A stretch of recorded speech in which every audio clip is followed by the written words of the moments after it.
Deutschland uns finanziell unterstützt haben. Deswegen darf ich im Namen des Instituts bei den Wohltätern bedanken, dass sie uns finanziell unterstützt haben. Vergelt's Gott. Vielen Dank.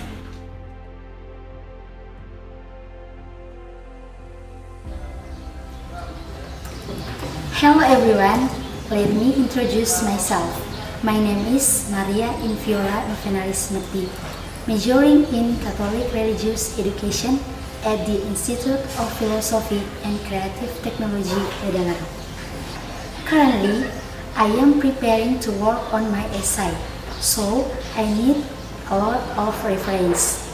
ProQuest is one of the reference search I use for my essay.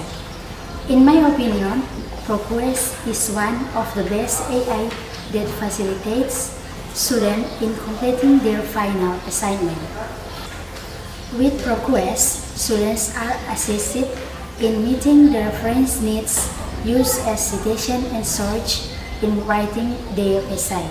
So, I invite you all, the students, to access ProQuest and find out what you really need. Thank you.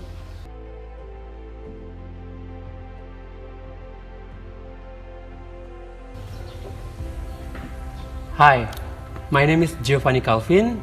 I am a graduate student at Institut of Philosophy and Creative Technology, Ledalero. I took contextual theology as my major, learning about theology in broader sense of our present world. As a graduate student stepping toward my final semester, I've been working pretty intense to finish my thesis.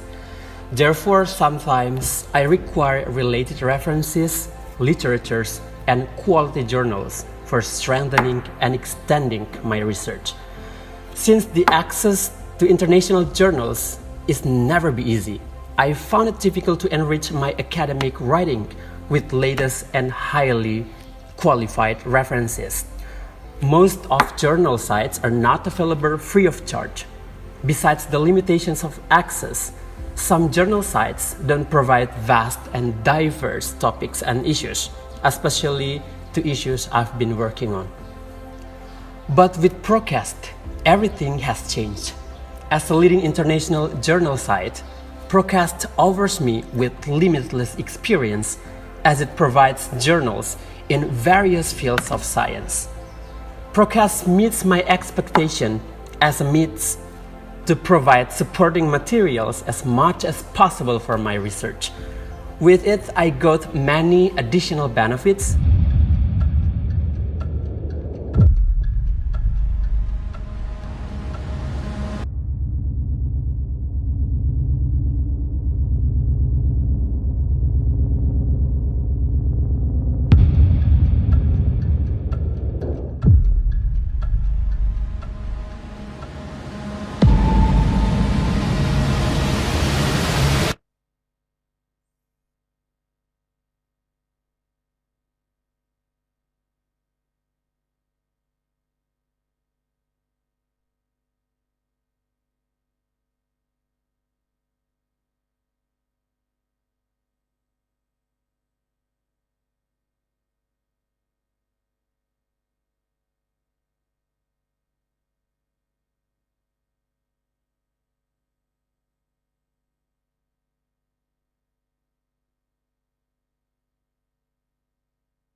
Ladies and gentlemen who still outside the discussion room, please enter the discussion room right now because we would like to start our discussions this morning.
Good morning, distinguished guests, speakers, participants, and all who watch in online. Welcome to the second day of the International Conference on Public Theology of the Indonesian Context. We hope you found yesterday's discussions enriching and are excited for today's session.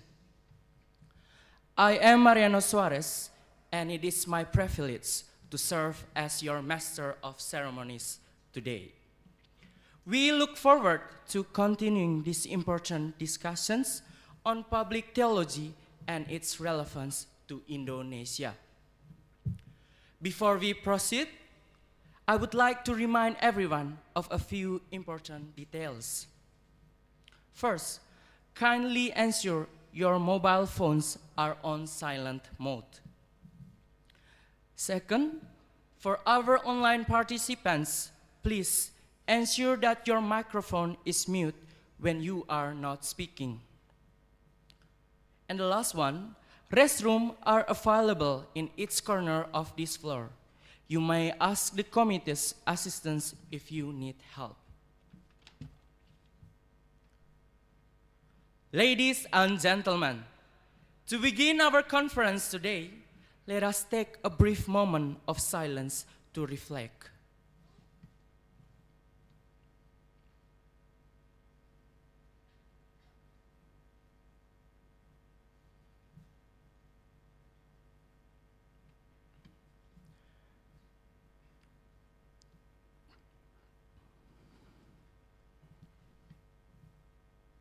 Thank you.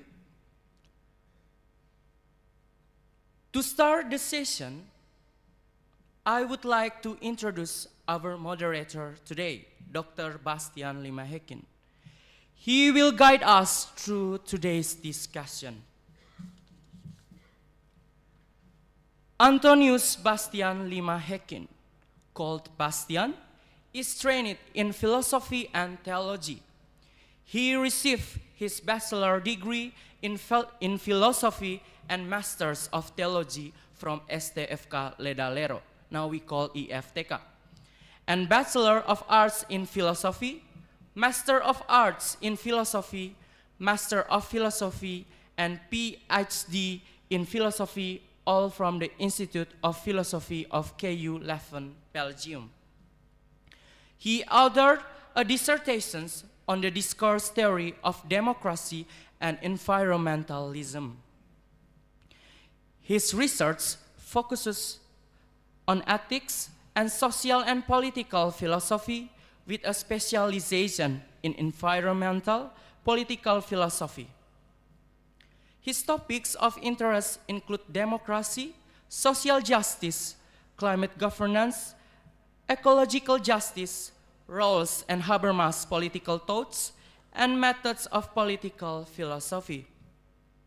Besides publishing articles in journals such as Melintas, Discourses, and Environmental Ethics, he also translated into Indonesian the books Philosophy of Social Science, The Philosophical Foundations of Social Thoughts, and What's the Point of Political Philosophy. He is currently a lecturer of environmental political philosophy and history of contemporary philosophy and postmodernism at the Institute of Philosophy and Creative Technology, Ledalero. He serves as the chief editor of journal Ledalero and the chairperson of the journal Bureau of the Institute. Now let us welcome Dr. Bastian to come on stage. Let us give a big applause.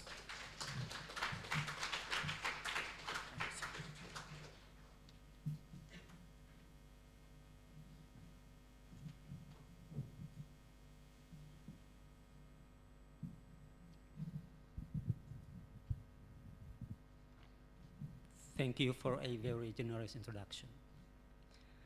Good morning to all of you, ladies and gentlemen. Welcome to our plenary session of today. I hope that each and every one of you had a good night rest after a long day yesterday. I hope. Our plenary session today consists of 3 subsessions.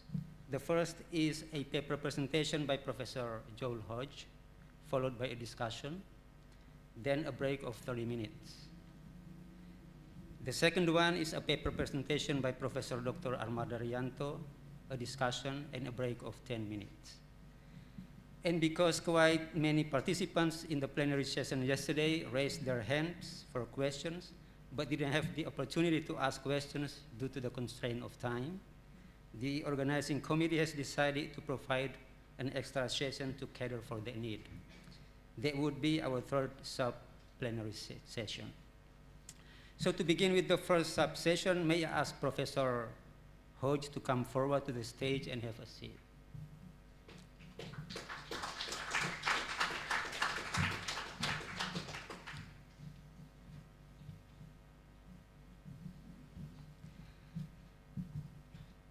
Before going to the main menu of the first sub-session, there is the presentation of the paper and discussion. Allow me to take the honor of introducing to you this first keynote speaker of ours. Professor Dr. Joel Hodge is Associate Professor and National Head of the School of Theology at the Australian Catholic University, based at ACU St. Patrick's campus in Melbourne. He grew up in Brisbane and completed his doctorate in studies in religion at the University of Queensland.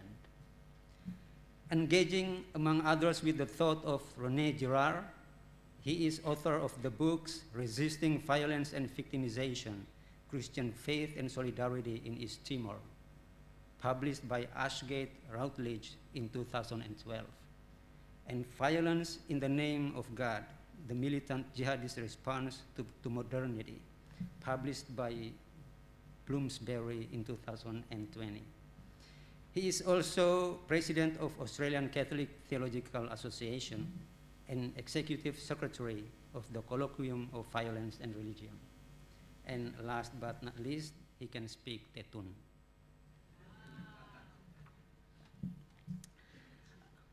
You must be surprised that the introduction is so short. But that's the most that I could get from him.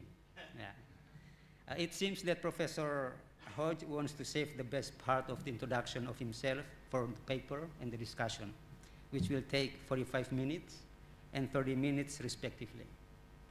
He's going to present to us a paper titled Doing Public Theology Today, the Victim in Modernity and the Return of the Sacred. So without further ado, let us embark on the presentation. Professor Hodge, time and the podium is all yours.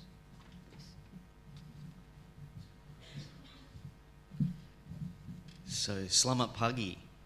Selamat pagi. Thank you very much for having me today. It's been a great trip. Professor Stefan and I have just really enjoyed the hospitality of the Institute and of all the people that we've met here in Indonesia. I've been to this part of the world many times, but I haven't been to Flores before, and I've always heard about Flores. When I'm in Timor, you know, we always hear about Flores, very Catholic kind of place. And so it's a great pleasure and a joy for me to actually visit the island for the first time and get a sense of the people and the culture and the place. So thanks very much for having me. Thank you to Father Otto and the organizing team for the conference. Thank you to Bastian for the introduction. So I hope you'll be able to follow me in my Australian accent today. I'll try to speak slowly, and I'll have the slides here on the screen to help. I'm sorry too that the paper was a little bit late, but unfortunately being head of school of a national university is a little bit busy sometimes, so it's a bit hard to find time to actually do academic work at the moment, but I'm really glad that I had this opportunity to write up this paper, which I mostly did at various stages. I've presented this paper, some of it, in other conferences and forums, but I've particularly tried to focus it at least a little bit on the Indonesian context. What I want to look at today, and thinking about what we've already talked about in the conference, I thought I would just contextualize what I want to say in relation to what we talked about yesterday, and then I'm going to just kind of get into it. So what Professor Stefan talked about yesterday, I very much agree with in terms of thinking about the grace that's in the world and the way we need to recognize that. But I want to perhaps qualify, nuance some of that as well by looking at the way in which we still have the sacred or idols that are influencing our public life and personal lives, and how these idols are leading us astray in terms of our religious and spiritual lives. And that this problem, which I want to talk a little bit about today, is a particular challenge that the church needs to confront and be aware of, and that there's a particular vocation, I think, that members of the church, the baptized, have in witnessing to Christ's death and resurrection in the midst of a world that is saturated with the sacred and with idols in different forms.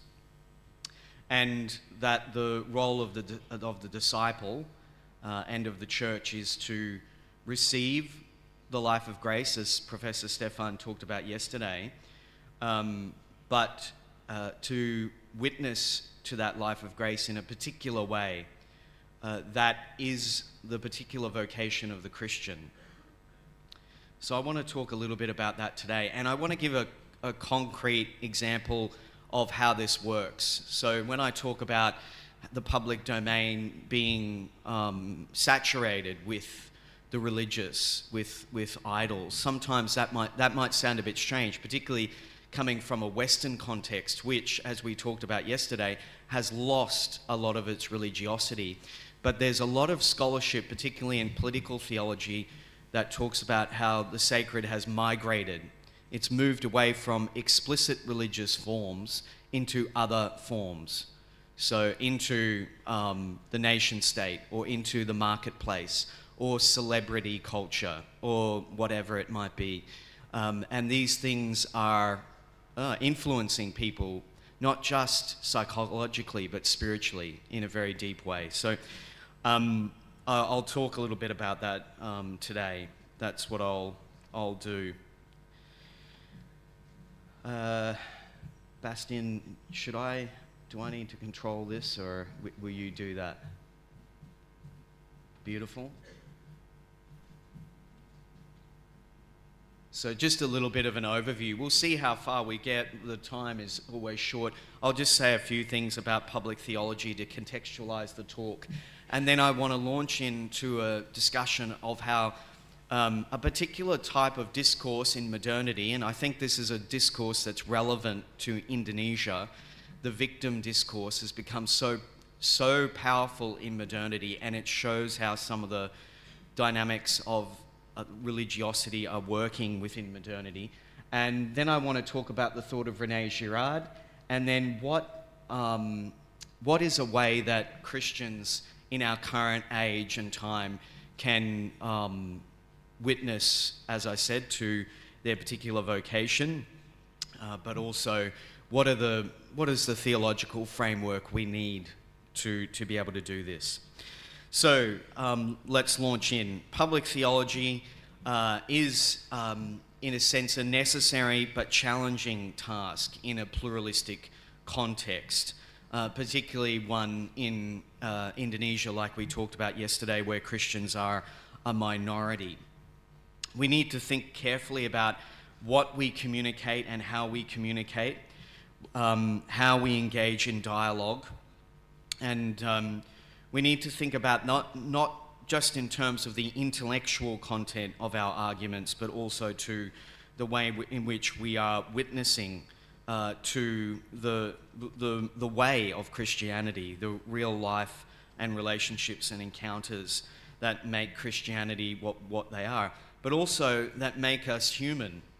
And public theology, I think, rests on a particular type of reality in which we're engaged, this kind of complex task of being human, the ability to relate, to build identities that not only engage in, language and so on, but that seek for the infinite within ourselves, within our desire. We're always searching for more. We're always seeking more. We're always looking for those good experiences to go on, never to end. That desire for the infinite is something that drives us very fundamentally. And I think theology, and particularly public theology, rests on this anthropological reality. And it's an anthropological reality, ironically, that we can only see we can primarily see, I think, in the light of Revelation. That is, without the bias of sin and idolatry, and I'm not using those words pejoratively, like in a really negative way, but just in terms of the way in which they affect human life. They lead us off course. Sin has to do with missing the mark. They distort who we are and our egos, and they lead us away from true relationship with God and with others. And Pope Francis reminds us of this when he talks about the way in which within modernity there is a prevalence of reductive anthropological visions. He talks about in Fratelli Tutti. So these reductive anthropological visions that take us away from the fullness of being human and the ability to achieve the fulfillment of that infinite desire, that search for love and for understanding that characterizes the human endeavor. So I think we need to be aware of these reductive anthropological visions, and I want to propose that these reductive anthropological visions rely on implicit theologies that are operative within the public discourse. And as William Kavanagh and others show, there are very strong theological ideas and religious impulses that are always operating within the public domain. Even within so-called secular West, there are very strong religious impulses that are manifesting themselves in different ways, in the ways that some of the examples that I talked about before. And these impulses often or usually will take on a sacred character. That is, humans will look for a way to satisfy, to fulfill their infinite longings and desires, and usually within the realm of transcendence. And they do that, unfortunately, either explicitly or implicitly, over against other people, usually. That's the story of human culture, the building up of identity over against others. I'll talk a little bit more about that. And this building up of identity over against others is a particular insight that the French Catholic theorist René Girard talks about, the way in which human cultures are built on scapegoats or the scapegoating of enemies. But that the Christian message, the biblical message, has made us aware of this. So I want to look at the way in which the victim discourse within modernity operates to take on a sacred character. That is, it tries to address this religious impulse that we all have, and it does so oftentimes by distorting the biblical message. And how do we cope with this? So I want to look at the victim discourse just as an example of the kind of ideas that I'm talking about, that within the West, but not only in the West, outside the West as well, the desire for the infinite, the desire for God, we would call it within the theological realm, is always seeking for an outlet. And the insight into the victim is a particular characteristic of modernity, Girard argues, but it gets easily distorted because people need to find ways to address and fulfill this religious impulse.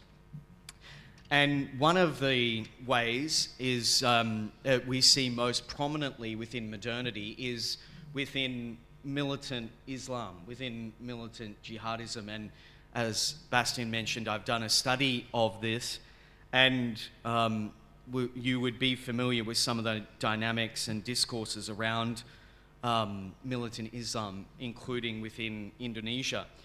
I could give various examples of this, but let me give an example from Indonesia, some studies that have been done about militant Islam within Indonesia, and these studies identify the way in which militant groups latch onto or identify with this victim discourse. They use it and weaponize it. So oftentimes you'll hear militant jihadists talking about how Muslims are oppressed, they're persecuted, particularly by the West. They've been victimized, and therefore they need to be defended. And violence is a legitimate way of defending the victims of Western and other oppression. And if you look at jihadist discourse over, in the centuries, you can see that this type of justification is a particular characteristic of modern jihadist groups. The modern jihadist groups really focus in on this victim mentality, this victim identification, in a way that's more so than prior. And they use it to weaponize and justify their forms of violence. It's not a particularly theological claim in a way, but they obviously will use theology to justify why they do this. They use particular Islamic concepts. So but this victim discourse, which we see very strongly within militant Islam, militant jihadism, is not only operating within that area, within that realm. It operates across, I think, the public spectrum, across the public discourse. And we can see it in various conflicts in particular. We can see it in Ukraine. both sides of that conflict are justifying their violence because they've been victimized by other people. Ukraine, obviously, by Russia, but Russia feel that they've been victimized by the West, and so they need to defend themselves, according to President Putin, even though they very much look like the aggressor. And we see this played out repeatedly in various conflicts and within Western discourse over political issues, but I think not only within the West, in other countries too. And Claire Lehman talks about this as a kind of victimocracy that we see within modernity. And you can see here that this victim narratives work across various contexts and locations. They have a power in modernity that they didn't have within antiquity. So 2,000 years ago, claiming to be a victim did not have any real power within the public domain. It's something that's become very powerful, particularly within the modern context. And we can see it played out in various ways. It's a moral trump card. If you want to win an argument, you claim to be a victim, or you claim that whatever your cause is has to do with the victim. And then if we, yep, great. So victimhood claims are pervasive within modernity. It's an interesting quote from former President Obama, that these victimhood claims have probably been overdone within the modern context.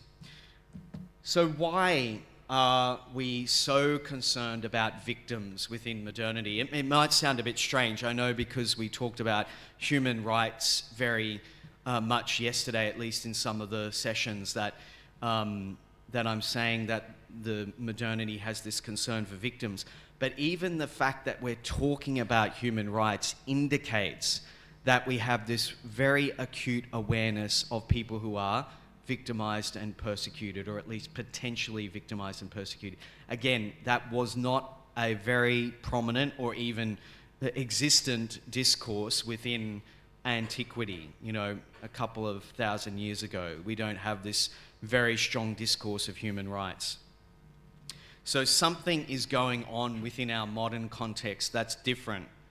And I think the thought of René Girard particularly can help us. So he was a professor at Stanford University from France. He had a number of important works, mostly within literature, anthropology, philosophy, theology. And his ideas are really based around one foundational idea, which is that humans desire socially, that is, or what he calls mimetically. Their desire is stimulated by other people.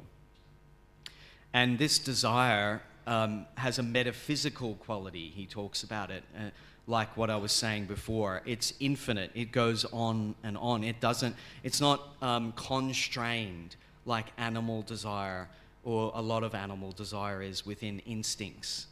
It goes beyond instinct. And so humans have a particular problem because their desire is unrestrained, and they don't know how to, oftentimes, direct it, control it, fulfill it. And so this leads to a particular problem of violence. And he talks about how humans have to confront the problem of violence and come up with ways of addressing their intergroup or intragroup violence. And particularly doing that through scapegoating. So this is just a little kind of image of his way of thinking about desire. We usually think about desire like this. I have my own desire, at least within the Western context. This is often the popular way of understanding, and academically too. I have my own desire and I seek objects. And Girard says that this view of desire is wrong, except in the case of when we need to satisfy our basic needs. and appetites. But otherwise, our desire is social. It's modeled around other people. Other people teach us what to desire, whether it be good things like learning or loving other people, or whether it be bad things like, getting the latest, I don't know what, TV, shirt or social media or electronic device, whatever it might be. In social media and advertising, use this modeling way of desire very powerfully. And as I said before, because human desire is infinite and unrestrained, and it is social, it leads us to be able to construct groups, like social groups, in a very powerful way. But it also leads us into conflict in very powerful ways, because we get into rivalry with each other, jealousy, envy, all those kinds of things. We get into very, very powerful rivalries, in which we fight to the death. We don't just stop at a certain point. We'll kill each other and do so in a very aggressive manner. So we need to find a way to deal with this problem. Humans have needed to find a way to deal with this problem, according to Girard. And he argues that human groups usually use a way of building up identity over against others to deal with the problem of violence and the problem of their own desire. And this usually manifests itself in the scapegoating of people. And the scapegoating of people, the victimizing of people, the blaming of people, of certain people. And it can be individuals or it could be other groups. And he says that this way of operating gets institutionalized within culture by through sacrificial rituals in particular, which imitate or perpetuate that scapegoating cycle, through mythologies that justify that scapegoating cycle, and through laws and prohibitions that seek to prevent conflict. And he does a lot of analysis of different types of rituals and myths across lots of different cultures. And he identifies how within a lot of those mythologies, this story of victimization can be shown. We don't have time to go into that. But the interesting thing about his thought, and the thing that made him controversial, because he was quite well known, particularly in France, he only died about 10 years ago, was that he started to read the Bible and see something different about it. He was not a particularly faithful religious person. He grew up kind of broadly Catholic, but he was a lapsed Catholic. But he started to read the Bible and see something different going on. And he became convinced that the biblical texts in particular help to identify this cycle of victimization and violence in a distinctive way. He's looked at other religions and also seen that there's aspects of this occurring there, but he particularly focused on Judaism and Christianity, and saw that something distinctive occurred, particularly in the life of Jesus, where the victim is proclaimed to be innocent. Remembering that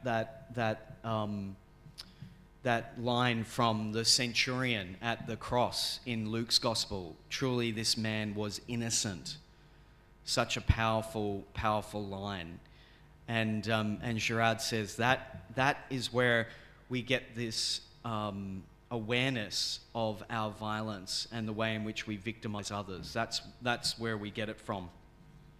So the biblical tradition has given us an ability to recognize, according to Girard, to some degree at least, our own violence and the way in which we victimize other people.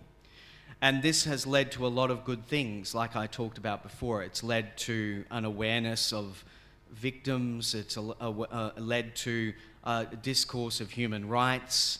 It's led to a whole range of initiatives that try to protect people from from being victimized and so on.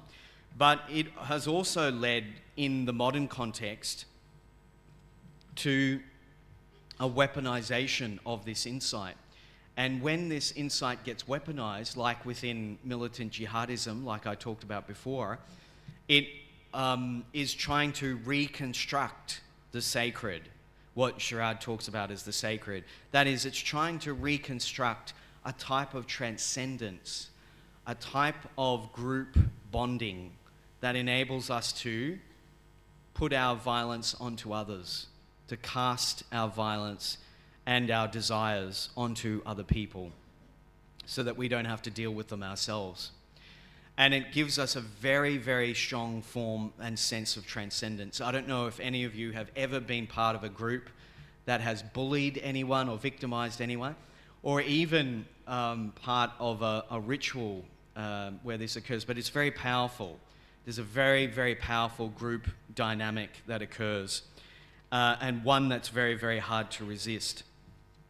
So this insight into the victim, I think, tells us something about how the public domain, as we call it, is operating within modernity. So this victim insight, which enables us to see and recognize our own violence, but also gets weaponized to be used to build up identity over against others.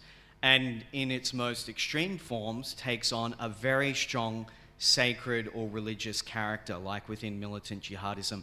But I think similar things are happening within other movements. So within the West, we're seeing a very strong environmental movement, and that's very aware of how the environment has been victimized by humanity.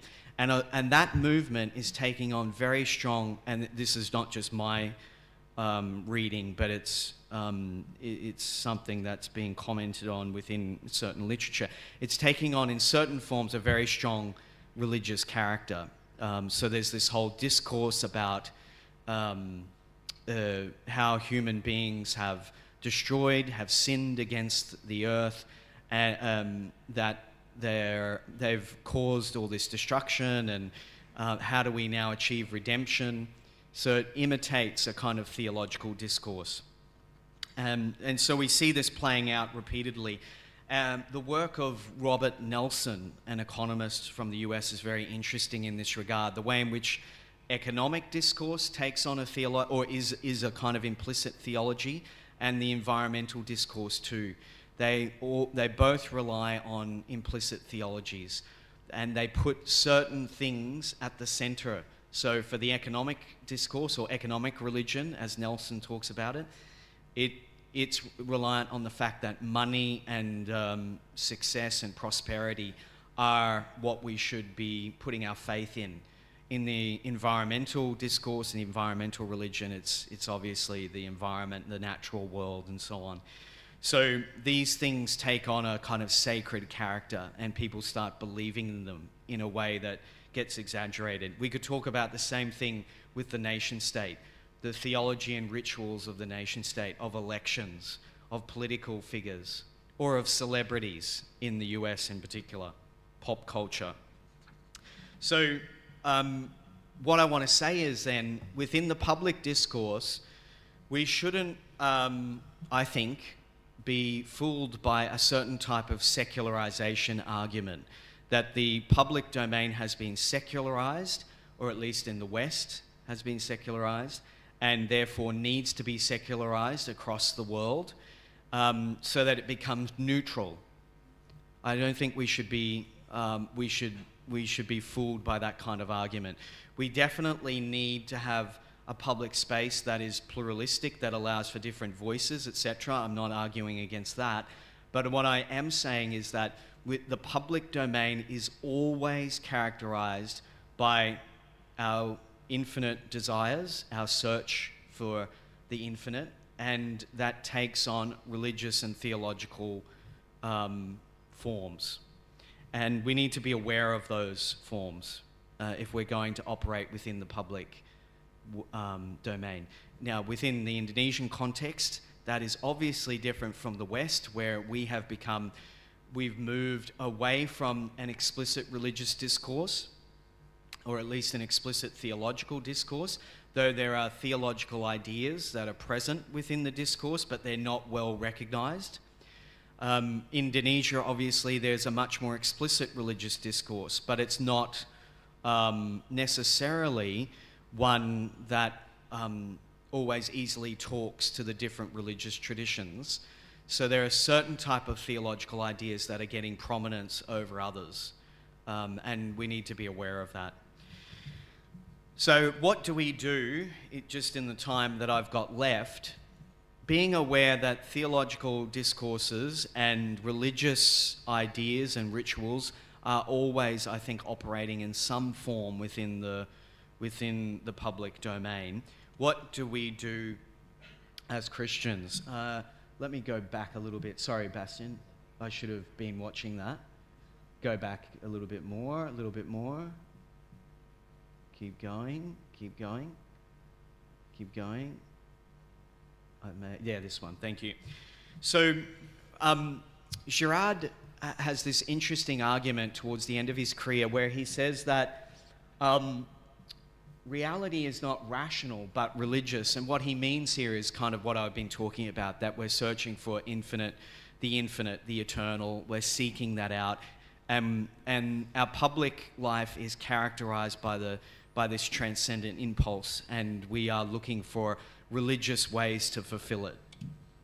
And he says religious rationality can enable us to understand what he's been talking about, the victim discourse, but I think more generally it can help us understand how the public domain operates.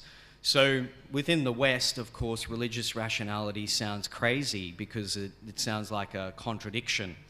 But Girard here is talking about the way in which, particularly Revelation, the way in which the biblical tradition bestows certain insights and ways of living that help us to understand the world in which we are living and to understand ourselves. So we need that hermeneutical key that enables us to have insight into ourselves and into our world. And that key, he thinks, is particularly powerful within the biblical context, that the biblical tradition gives us a very important insight into what it means to be human and what it means to be in relation to God. And I think one of the important foundations for us operating within the public realm as Christians or as theologians is what Professor Stefan was talking about yesterday, the ability to have a perspective of gift, of grace. That's really key. We need to have that perspective if we are going to operate within the public domain, because our current context is built on forms of identity that seek to define us over against others, where we are then coming up with this very strong sense of individualism, individual identity. I get to control what I want, and I am the master of my own life, and all this kind of thing.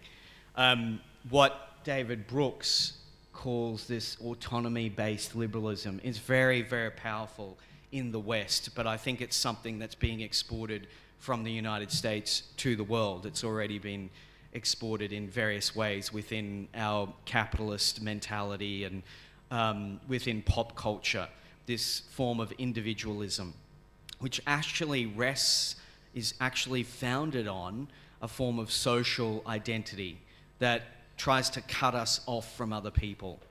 It says, I'm the master, I'm the sovereign, and I get to determine whatever I want. What I think is that we need to be careful about this type of attitude.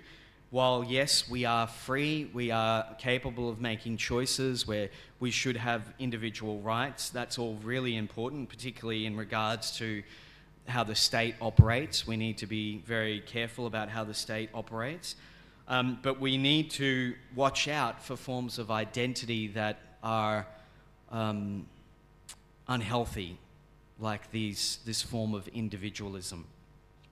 And instead, we need to have a form of identity that is built on this gift-based perspective, the kind of perspective that Professor Stefan was talking about yesterday, that seeing our lives as a gift is a fundamental insight of Christianity, of the biblical tradition, that our lives, our whole ability to engage in something called being human rests on a prior given, namely that God has given us life and He's given us the capacity to reach fulfillment in this life.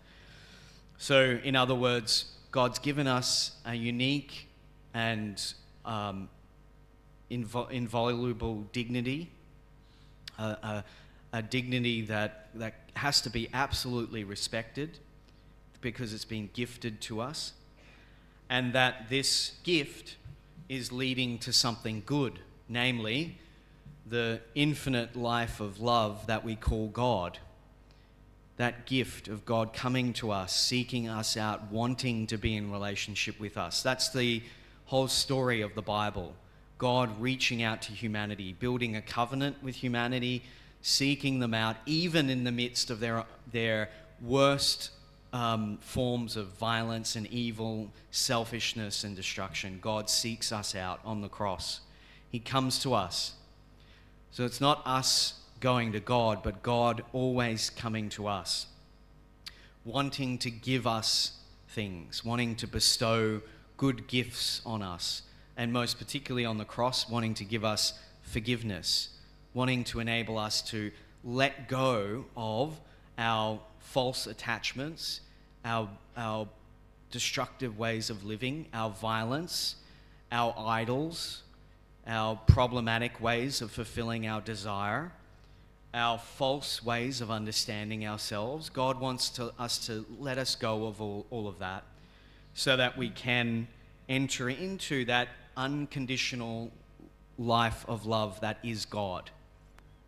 When we say that word G-O-D, we're talking about that unconditional life of love that is Father, Son, and Spirit, which is fundamentally characterized by a form of receptivity where we're receiving from God and then giving away. And that beautiful prayer from St. Ignatius there. But if we just go back one slide, sorry, Bastian, do you mind if we just go back? Within this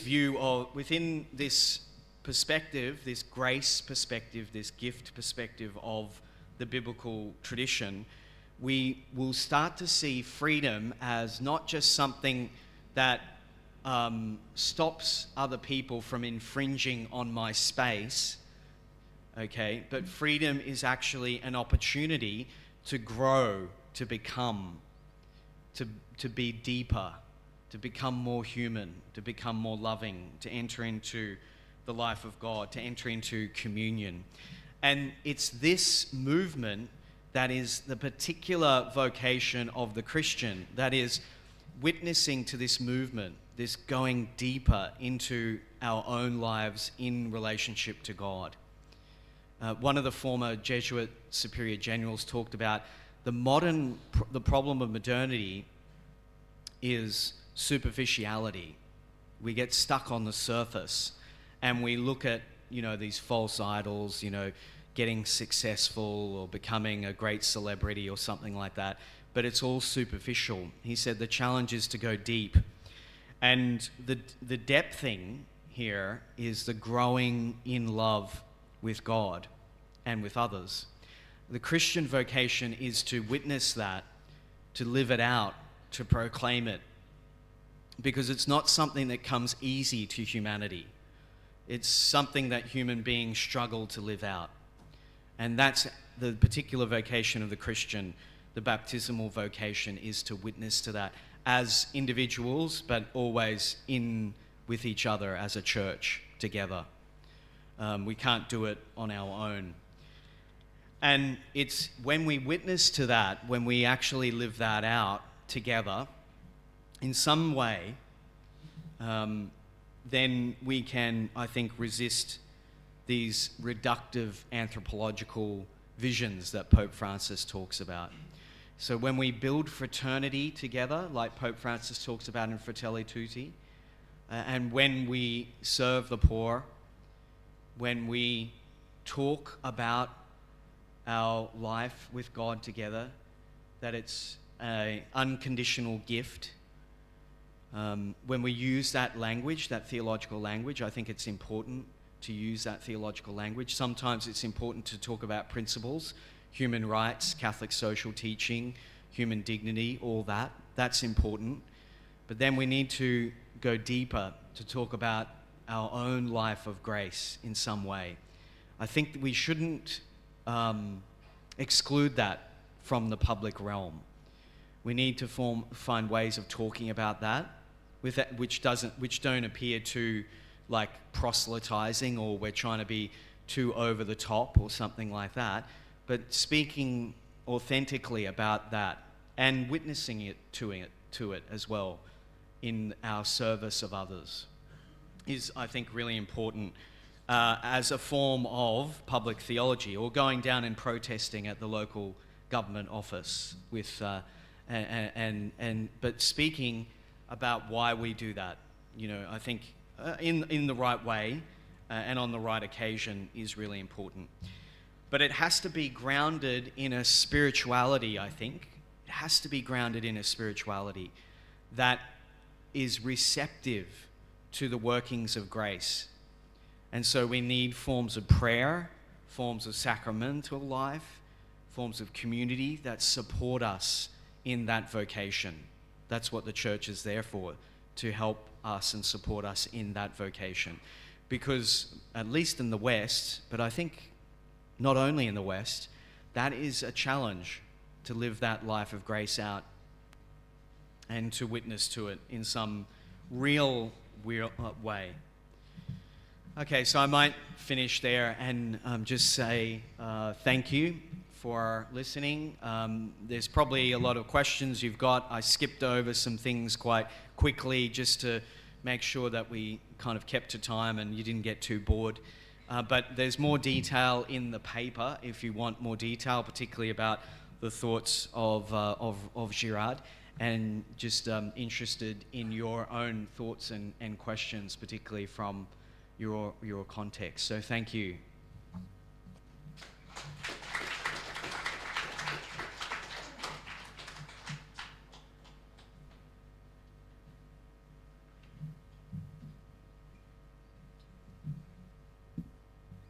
Thank you very much, Joel, for the excellent presentation. Now, ladies and gentlemen, in the next 30 minutes, we will have the session for discussion. And to give a fair chance to other participants and to cover as many questions as possible, may I ask the participants who will be asking the questions to be concise.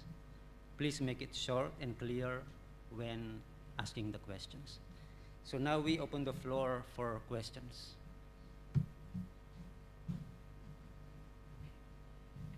The first is Max.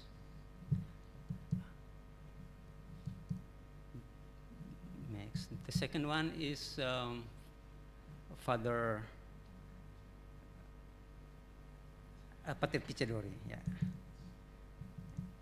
And the third one is the one in the middle, on the right side. Yes. Professor Hodge will answer question at a time. So, please, Max. Thank you. Thank you.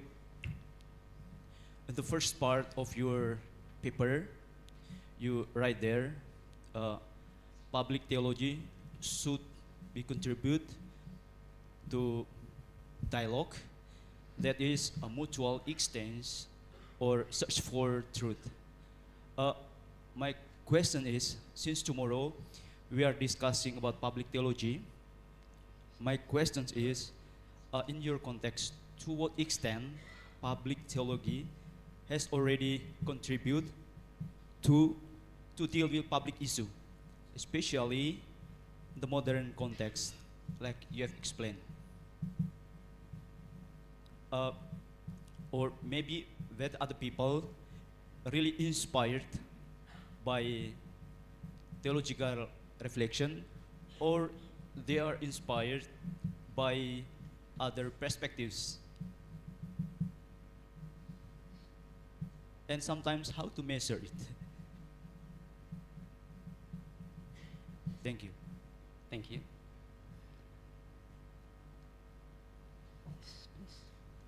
Thank you. Thanks for the question. I wasn't sure if that was working. So I think I didn't speak very much about dialogue, but I think dialogue is part of the Christian life implicitly. God reaches out to us, we respond. So there's that kind of dialogue that's occurring. And it's always a dialogue that's resting on reason, on truth. So how do we open up that same kind of space with our relationships with other people? I think is important, that we're receptive to what they are bringing and we are offering something, so that kind of mutual exchange. So I think, I just say that as a general point about dialogue. That's really important. And if we're really being Christian, then it's not just a monologue, it's not just us talking at people, it is actually about engaging in real exchanges of depth. And that takes time and effort.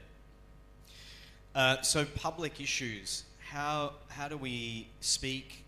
I think if maybe I'm not understanding your question, so clarify if you want.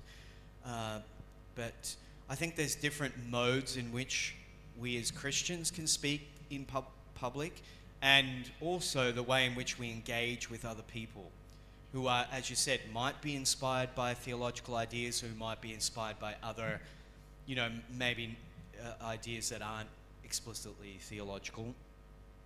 And clearly our Catholic social teaching tradition gives us some really good points, some really good forms of discourse that enable us to engage in the public realm. And the fact that they have such currency, that is, they have such power in the public realm, talking about human dignity, common good, social justice, to some degree shows how successful the kind of Christian, the biblical tradition has been to promote those ideas in modernity through particular political movements and so on. So there's definitely a realm, there's definitely a place for that. And then the challenge becomes not just staying on the level of issues, of principles, but actually where do those principles come from? What kind of tradition do they emerge from? What kind of spirituality do they represent? How do we understand those principles in a way that they're not just out there on their own, human dignity, etc. Because within the West, those principles have become so contested now, human dignity, different forms of human rights, that they're almost difficult to understand because people are coming at them from so many different perspectives now, and they mean different things. So having a grounding for those perspectives is really important, and having at least an awareness of what we mean by them and speaking to that is important. And obviously witnessing by various forms of advocacy and service is really important too as part of that. But some way of articulating our principles that draw on our theological tradition, I think, is important because it gives a grounding to those principles and helps other people to articulate their grounding for their principles. I think is important too. And that's where the dialogue then comes in. One of the benefits of Laudato Si, for example, sometimes people said just quietly to who were not Catholic, was that, this gave us a framework for kind of talking about environmental issues in a much deeper way and in a public way, because it was a public document. And so that's the kind of contribution that we can make as Catholics, I think, where we can help people to, even though they might not always want it, at least in the West, it does actually help the discourse go deeper. And maybe that then challenges people to think about their own foundations a bit more too. Okay, the second question, Father Pichedori, please. Thank you, Professor Joel. I am interested in what you say, playing victim in religious reason and not historical. I am sure that our society in general was not founded on peace, but on war. I cited Latin proverb, si vis pacem para bellum, and not si vis pacem para caritatem. That is why every nation defends itself, and for this reason prepares particular men to kill others, and we called heroes. In my opinion, playing the victim is not only a religious problem, but also historical problem. The history of the world, in my opinion, is responsible for displaying the victim. So what do you think about it? Thank you. It's a very interesting it's a very interesting kind of move or strategy to play the victim. There's a lot to be said about it because it's such a common occurrence now, and it's very powerful. But I think it is something that is much more common in our current time than in previous times. It's something that is much more prevalent and popular today to do it. And I think it's because of the type of things that I was talking about, that it's become a means of achieving one's own social, cultural, political goals, using the victim mentality discourse, the sympathy towards the victim. One can use all that to advance one's own, particularly political goals, I think. So it's a powerful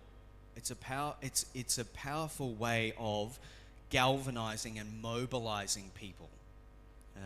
In Jesus' time, playing the victim, that was not so effective.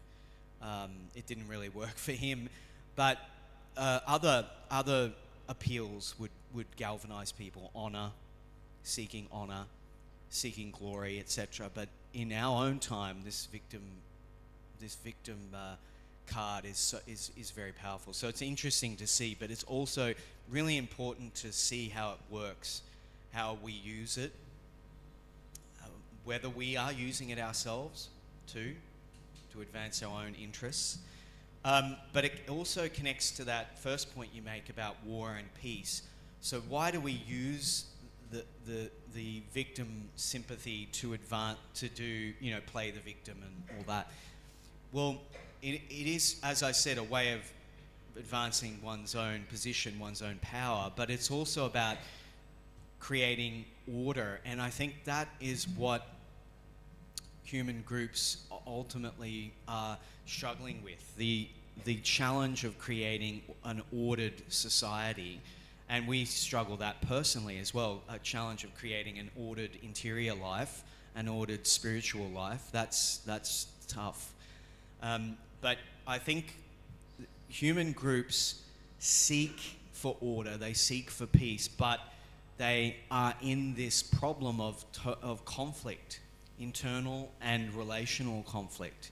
So that's where we see the war element that you discussed, I think. But human groups are always looking for ways to resolve their conflict, unless they just go into total warfare, total violence. Like what we see, unfortunately, for example, in Papua New Guinea at the moment, that tribal warfare, which just, it doesn't want to resolve itself. They just want to keep the revenge cycle just keeps going. How do we break that? Well, the blaming, like using victims was a way to try to break that cycle, to try to create some kind of peace. But it was a distorted way of doing it. And so Jesus, as he said, he didn't come to bring peace, but a sword. And I think what he meant by that was he wanted to help us get out of these false ways of creating peace. The false ways of creating peace which are built on warfare or victimization.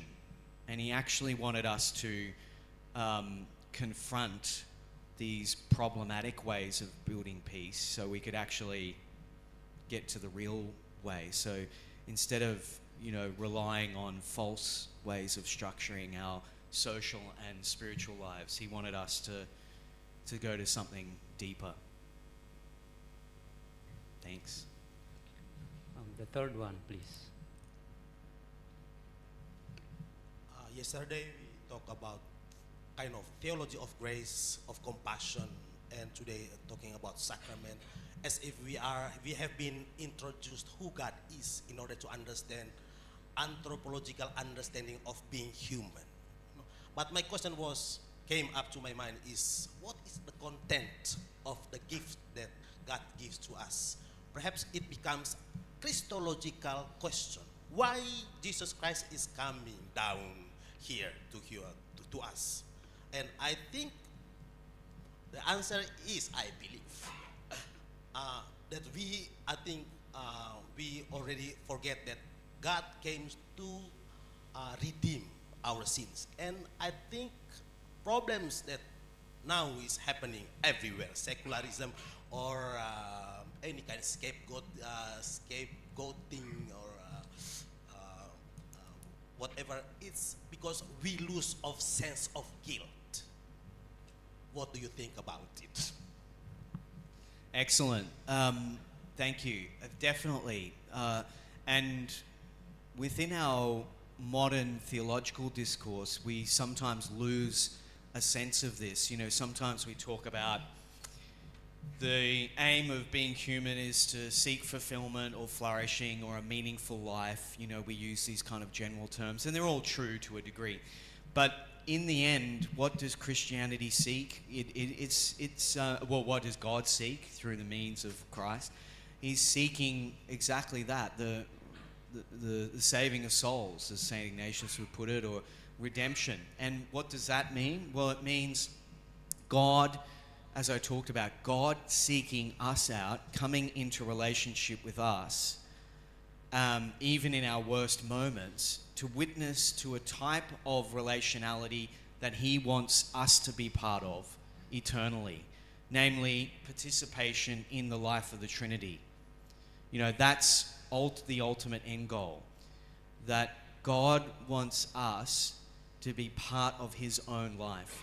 And he is reaching out to us even now so that we can be part of that life. And the sacraments are about his outreach to us even now, because even though God is reaching out to us all the time internally, through our desires, through his love for us, we don't always recognize that we're cut off from it. Part of the problem of original sin is that we don't recognize how closely God is present to us. St. Augustine talked about God is more present to us than we are to ourselves. Well, original sin disrupts that. We don't recognize how present God is to us at every moment. And the sacraments are there, I think, to help give us external signs that God is really present. He's always coming to us. He's always seeking us out to engage in this unconditional life of love, the giving and receiving, that cycle of self-emptying and self-giving. That is the life of the Trinity that Christ witnesses to on the cross. And that, I don't know if this will go back. Let's see if this is working. Where did I have it? This quote here, I think, is quite powerful from the theologian James Allison, that one way of conceiving of this is seeing God as our forgiving victim, that God is coming to us on the cross as our forgiveness. That's his gift to us, so that we can be free, we can let go. That's what forgiveness means, to let go, and then to enter into more deeply the life of God. That's the movement. And our public theology in some way wants to witness to that, I think. That's the kind of argument that I want to make. Thank you. So we open the second slot for 3 questions. The first one is Romo Philip, the second one is Father Alex, and the students in blue.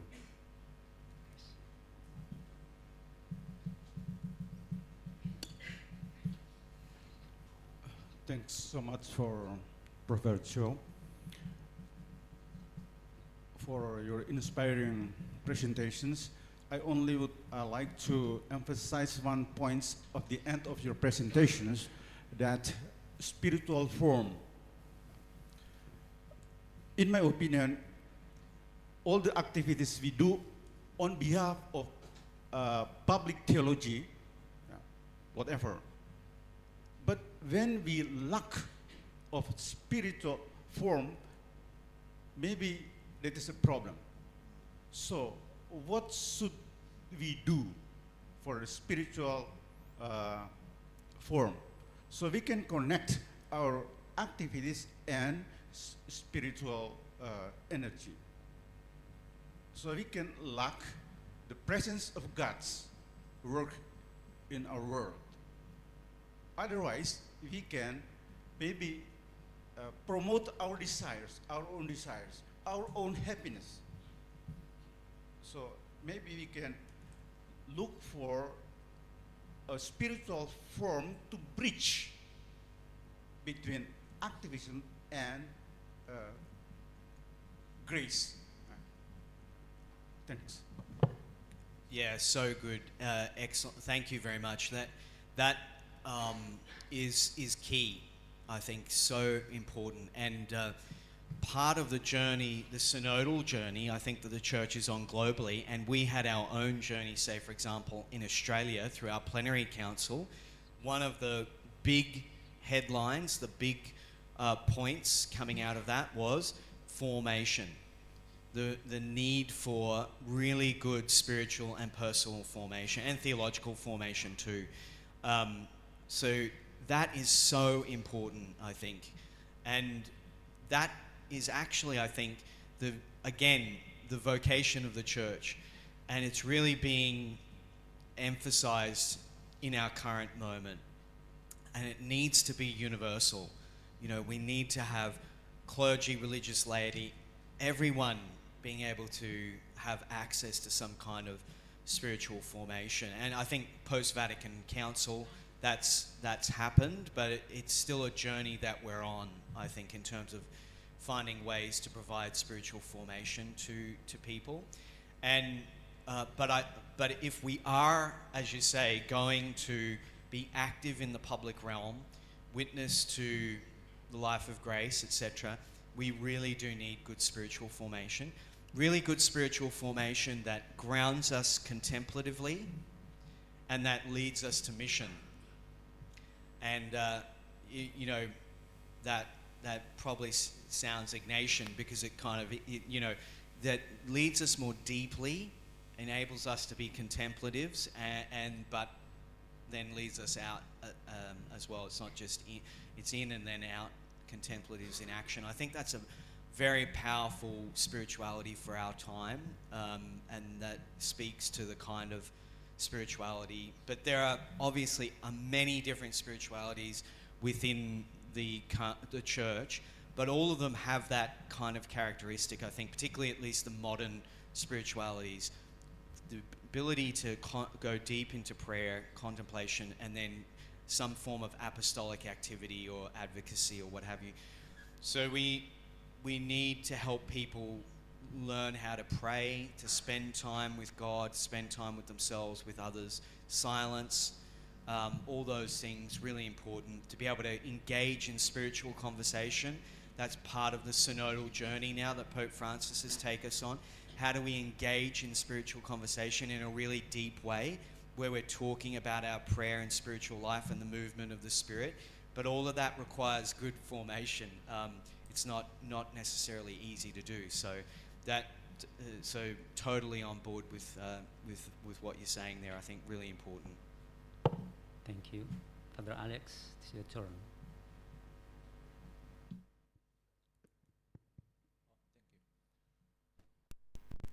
Well, I was very upset yesterday because I didn't have a chance to raise a question. First of all, thank you for your presentation this morning. Your presentation and also the presentation of Professor Stephen yesterday under the main topic, public theology, pretty much talk about the loss of Christianity in Western world, about the de-Christianization of Europe and North America. And the church has been, as we all know, has been aware of this problem since 1975, when Paul VI published Evangelii Nuntiandi. And looking this problem from the missiology perspective, one of the reasons of the loss of Christianity in modern Europe is the way Christianity did enculturation or did its public theology throughout the Middle Ages, that is by uprooting all primal, all traditional religions of Europe at that time and replace it totally and entirely with the new religion, which is Christianity. On the contrary, looking at the church in Africa and Asia, that is not what has happened. The church in Asia and Africa is pretty much alive and vibrant. And one of the reasons is because of the presence of African and traditional religions that are still, and they are still popularly practiced alongside Christianity today. Yeah. And in missiology, we are called to embrace and even cherish those traditional religions because they can play as a kind of fertilizer for Christianity. And I only want to ask your comment on this. Thank you. Very important topic, and a delicate one, I think. So we've only got a short time, so I can't say everything I would want to say about this topic because it is an important one. I think it's complicated. I think that whenever the church is engaging with the world and present in a particular place, it needs to always discern very carefully what is present and what is already really good. How do we connect with it? What is problematic? What is unhealthy? And it has to do that for its own internal life as well. So it's an ongoing challenge. And it's a challenge, I've seen very much in my own work, particularly in Timor-Leste, that this is a similar issue. So there's definitely some really good things within traditional contexts that are important to connect with. So the sense of family, of ancestors, of fidelity to one's group, to the past and to the present, the sense of the sacred, all of that really important. But there's also challenges. There are sometimes views where people get blamed for certain things. It's same in the Australian context.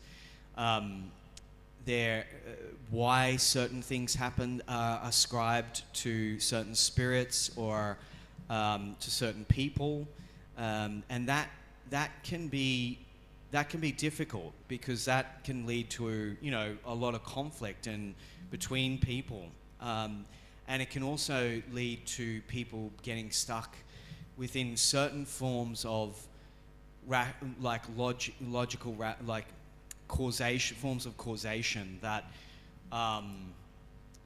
we might say are like forms of magic and all that kind of thing. So let me just say, you would know, a lot of you would know this in great detail more than me, and have a lot of experience and insights into this, and I'd be very interested to hear from you. And I know that this is a partial context that you're grappling with to work out how to engage with traditional practices.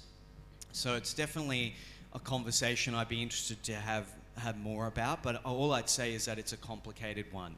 There's good things there. How do we also deal with the challenging aspects? And I don't say that in a way, I'm not trying to say that from an Australian point of view, coming in telling people what to do or anything like that. That's just some observations, and you can read it within the literature too. So in terms of the church's missionary approach, its inculturation, it has to deal with both of those sides, I think. Thank you. This is going to be our last question for this session.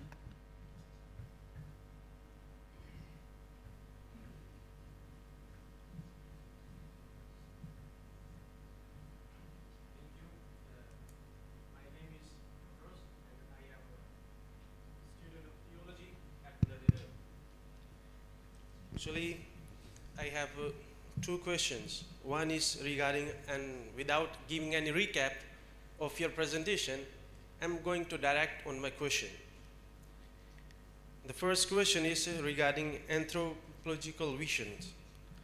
How do we effectively challenge and reject and resist reductive anthropological visions in secular or non-Christian public spaces, while remaining faithful to Christian understanding of the human person? And the second, religious identity and nationalism. What theological responses can mitigate the dangers of linking religious identity too closely with national identity, leading to exclusion or persecution of minorities? How can a public theology promote an inclusive understanding of citizenship that transcends religious boundaries? Thank you. Yeah, great questions. So how do we, the first question in terms of the different anthropological visions, I think there's different ways in which we can do this. There's different modes in which we are operating. Sometimes there are going to be very difficult, challenging, confronting forms, like when we're talking about human trafficking or really problematic practices, and advocating on behalf of victims and trying to speak for them. So there's going to be those modes in which we're operating, but also then thinking about and clarifying with others what kind of vision of being human that they're operating within, in kind of dialogical forms. So proposing ours, being open to what the other has. So trying to create forums of dialogue and debate. And that's really important for a democracy, I think, and it's a challenge. In medieval times, they actually had forums for debate. And we do have our own, but oftentimes it's mediated through the media or social media. But how do we create forums that allow for that? I think that's really important. And one of the challenges, but also opportunities, I think, within Indonesia is that you've got such a robust tradition of religious pluralism as well as religiosity, that there's a chance for some interesting discussions between religious visions that can be polite and constructive, I think, like Pope Francis did when he went to Jakarta and visited the mosque and so on. So I think there's actually a lot of opportunities here in Indonesia that are not necessarily present in the West, because we've lost a lot of our religious and theological discourse in the public domain. We don't know how to talk about religion very well anymore in the West, whereas in Indonesia it's still possible, I think, to some degree. So there's that. I think you're right, we do have to be careful about national and religious identity getting too closely tied together, and we need to understand what those domains are operating. The religious helps to provide a foundational identity that feeds culture in a very fundamental way, and we need to be able to play that role without being compromised, but always difficult by the state, but we need to also be able to work with the state in positive ways. So it's a complicated endeavor. We need to make sure we're clear about where we are operating, which is about forming the spiritual, communal lives of people first and fundamentally, and that includes a political dimension, but we're not responsible for politics, as church at least, but we're engaged. And I think it's actually a really great strength of Indonesia that religion has such an important public role to recognize that religion is playing that important cultural role, but it has to be careful not to be used, and not to use political power in an exploitative way. So it's a very delicate thing. And we could talk about that. There's so much more we could say about that, but I'll just leave it there, and happy to say more if people want later on. Thank you very much for the answer. I can see that there are still many questions, and do not have the chance to ask their questions. But because we have to keep up with time, so for the time being we have to bring this session to a close. But don't worry, we still have the third session, then you can ask your questions in the third session. So we thank Professor Joel Hodge for your presentation and your sharing of ideas. And thank you for all the participants for your great questions and your enthusiasm. And let us give big applause to Professor Hodge for this great presentation.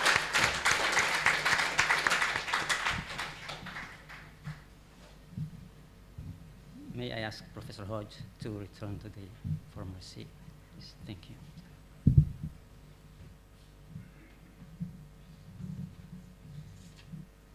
And I return the microphone to the Master of Ceremony.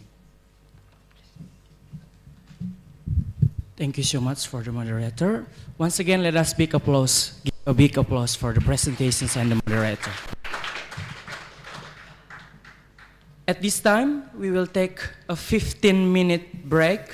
Snacks are provided in the snack area just outside the conference room. Please take this opportunity to relax, enjoy some refreshments, and perhaps connect with fellow participants. We kindly remind you to enjoy your coffee break, but also be mindful of the time.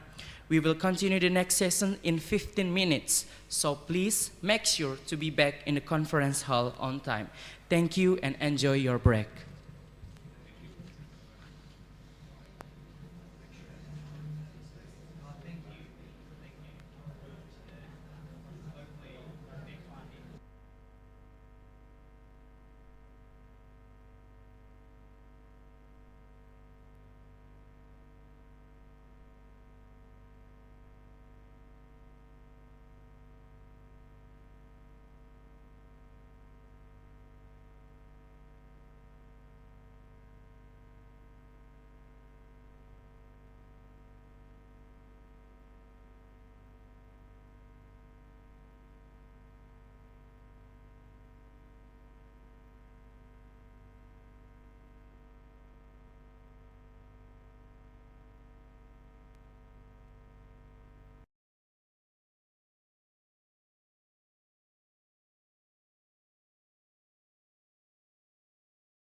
Those who are still outside, we kindly ask you to enter the room promptly as the discussion session is about to begin. Thank you for your cooperation.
Welcome back, everyone.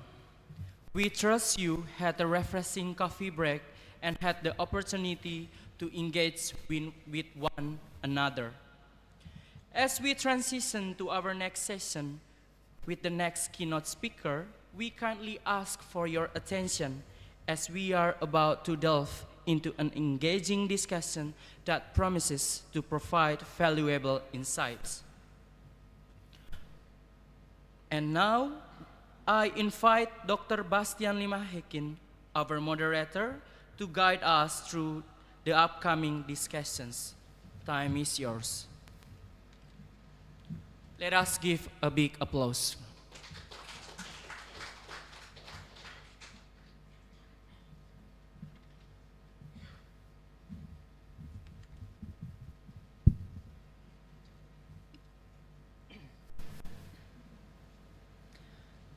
Welcome back to this session of second keynote speech of our plenary session.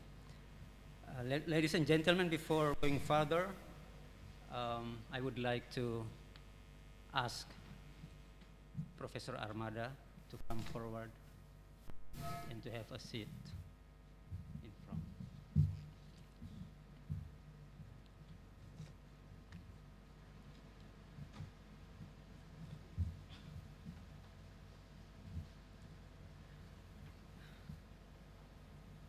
Professor Armada, our second distinguished keynote speaker,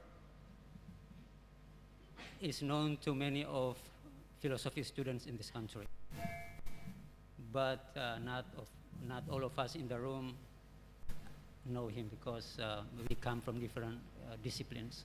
So please allow me to introduce to you this second keynote speaker of ours. Professor Dr. Armada Riyanto is a Vincentian priest of the province of Indonesia.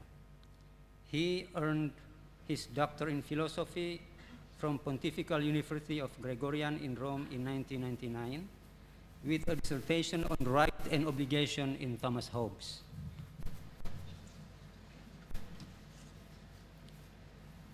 He has been the chairperson of Indonesian Catholic philosophers since 2006. And he is currently a member of the International Commission of Interreligious Dialogue in the Congregation of the Mission, as well as a member of the International Secretariat of Vincentian Studies. He was also invited to lecture in Holy Name of Mary Seminary, Honiara, Solomon Islands in 2006, and in DePaul University in Chicago in 2014 in the occasion of his sabbatical semester. His major publications are in the fields of political philosophy and interreligious studies. And some of his major publications are Interreligious Dialogue and Formation, written in English, published in 2009, Dialog Interreligius Historicitas Thesis Pergumulan Wajah, or Interreligious Dialogue Historicity Thesis Discourse Phase, published by Canisius in 2010, Berfilsafat Politik or Political Philosophizing, published in 2011, Aku dan Lian, I and the Other, 2012, Menjadi Mencintai Berfilsafat Sehari-hari, Becoming Loving Daily Philosophizing, published in 2013, and Katholicitas Dialogal Ajaran Sosial Katolik, Dialogical Catholicity, Catholic Social Teaching, published in 2014. The last one won a special prize from the Ministry of Research, Technology, and Higher Education in Indonesia. And the Kearifan Lokal Pancasila, Butir-Butir Filsafat Keindonesiaan, Local Wisdom of Pancasila, Ingredients of the Indonesian Philosophy, published in 2015. And he has 3 publications in the last 4 years. They are Relacionalitas, Filsafat Fondasi, Interpretasi, Aku Teks Lian Fenomena. Relationality, Philosophical Foundation, I, the Text, the Other, and the Phenomenon, published in 2019. And Public Theology, Sayap Methodology, Public Theology, The Wing of Methodology, published in 2021. And the last one is Sejarah Misi Surabaya, 2 volume, The History of the CM's Mission in Surabaya, consisting of 2 volumes, published in 2023. And today he will present a paper titled Praxis in Theology and the Revisit of the Meaning of Theology. So Professor Armada, the next 45 minutes and the podiums are yours.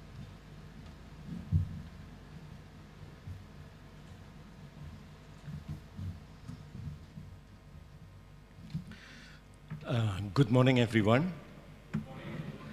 Well, first of all, let me express my deep gratitude for inviting me in this prestigious forum of the International Conference on Public Theology by Institut of Philosophy, and Kreatif Teknologi. Well, first of all, I would like to connect my experience as a Vincentian, because yesterday is the feast of St. Vincent de Paul, so I missed a big day in my life, yeah, because I'm here. Anyway, I would say that when I went to Austria in West Bahnhof, so I discovered that the founder of the SVD was welcome in our house for about 6 months. 6 months. And then you have modeling as well. It was also the help of the so-called Ferdinand Medici Vincentian. And he was, let's say, the requested by Arnoldus Janssen to be the novitiate director of the first novices of SVD. So that's why then I believe that we contribute something like a Vincentian flavor to the existence of the SVDs. Yeah. But of course, not all of the time we contribute it. We also now we have to learn from SVD, because SVD is indeed very, how do you call that, a progressive, let's say, in sending the missionaries abroad in Indonesia. Well,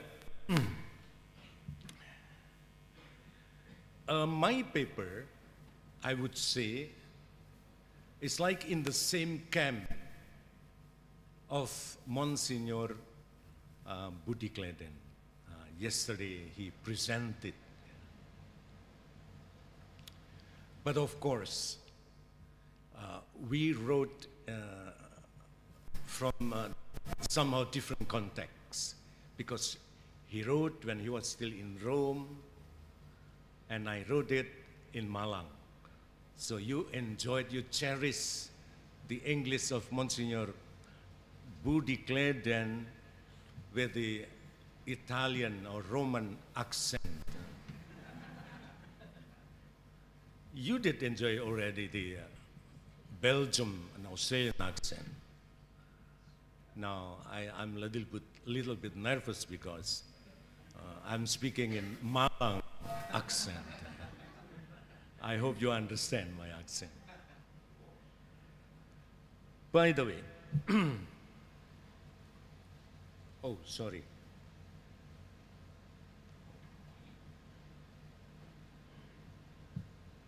Okay. Well, the title actually, Praxis in Public Theology, of course, it serves the Indonesian context, that we have been experiencing together. Let me begin with the recall of Pope Francis on the Church of Indonesia after less than a week he visited Indonesia, or he visited, let's say, in Asia and Oceania. The Holy Father recalled that in Indonesia, Christians are about 10% and Catholics about 3% of the population. But what I encountered, says the Pope, is a lively, dynamic church capable of living and transmitting the gospel in that country, which has a very noble culture inclined to harmonize differences, and at the same time has the largest Muslim presence in the world. So, in that sense then, public theology is very meaningful to Indonesians, without any doubt. Faith, fraternity, compassion was the motto of the visit to Indonesia, he said. Though these words, the gospel enters every day concretely into the lives of those people, embracing and offering them the grace of Jesus who died and rose again. So I would like that the comments of the Pope emphasize the crucial role of the so-called public theology. This is my belief. This dynamic church has a history. To learn from yesterday until today, I think history was or has been a little bit less emphasized. Now I would like to propose that exploration of history is a must if we have to, let's say, go through the way of the so-called public theology. Felix Wilfred, I think he was the ex-editor-in-chief or something like that, or director of the Concilium, says once when he was in our meeting in the Yogyakarta, he was invited by the Association of Indonesian Philosophy and Theology. He heavily emphasized this: explore your history of the church in Indonesia. You know, we got a confrere named Piet van den Borg, CM. He was also one of the confreres suffered in the internment, the so-called the Japanese concentration camp. He served as the secretary of the nuncius in 1951. He wrote, there were 1 million of the Catholics at that time in 1951. Now in 2004, we have almost or more or less 10 million. Historically, there must be amazing dynamism in the history of the Catholics in Indonesia. We need to be aware of this. This is one of the strongest foundation of the so-called public theology.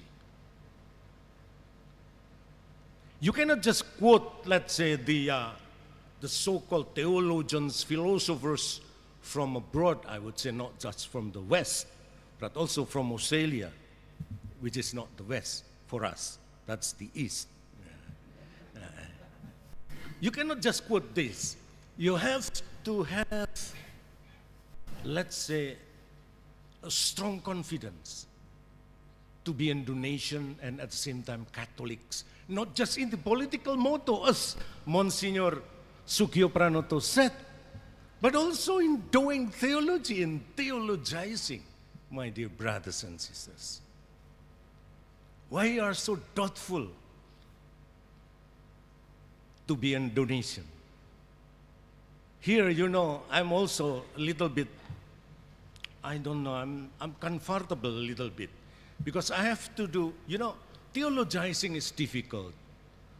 But theologizing, but at the same time, you have to borrow your language, which is English, is also something making your headache.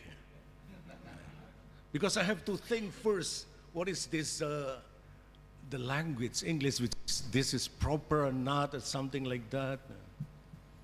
Anyway, we, the Indonesians, should be, let's say, not just proud of our existence, but again, we need to be diligent enough, and we have not been diligent enough to explore the history. To KWI, that's the Indonesian Bishop Conferences, only in April, last April, I was invited to talk in front of the bishops. At that time, I was in Rome. So I talk also in the online. I said, historically, the Catholic Church of Indonesia is simply a miracle from God. Historically. If we go deeper into the historical perspective, you would discover that a miracle. The priceless of, let's say, the witness, as the Stephen or Joel mentioned about the perspectives. Many Indonesian missionaries are now sent to other countries, including the Netherlands, Europe, and all over the world. And SVD is taking the first place in doing such things. You know, it's amazing. I consulted the number to a friend of mine, Father Kamnahas, about the number of the missionaries. And I counted maybe about more than 3,000 missionaries sent abroad. This is one of the biggest contributions, one of the biggest, I would say. India also could be the one. But Philippines is a little bit declining because of the number.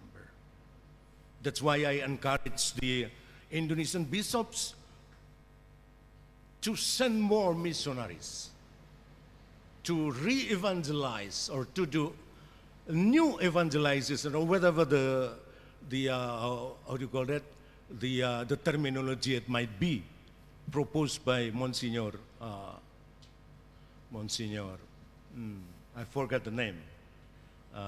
Anyway, the one who is Rino Fisichella, Monsignor Rino Fisichella proposed. Because the terminology to us is not important. The important is that you have to act, you have to work. That's the theological, public theology.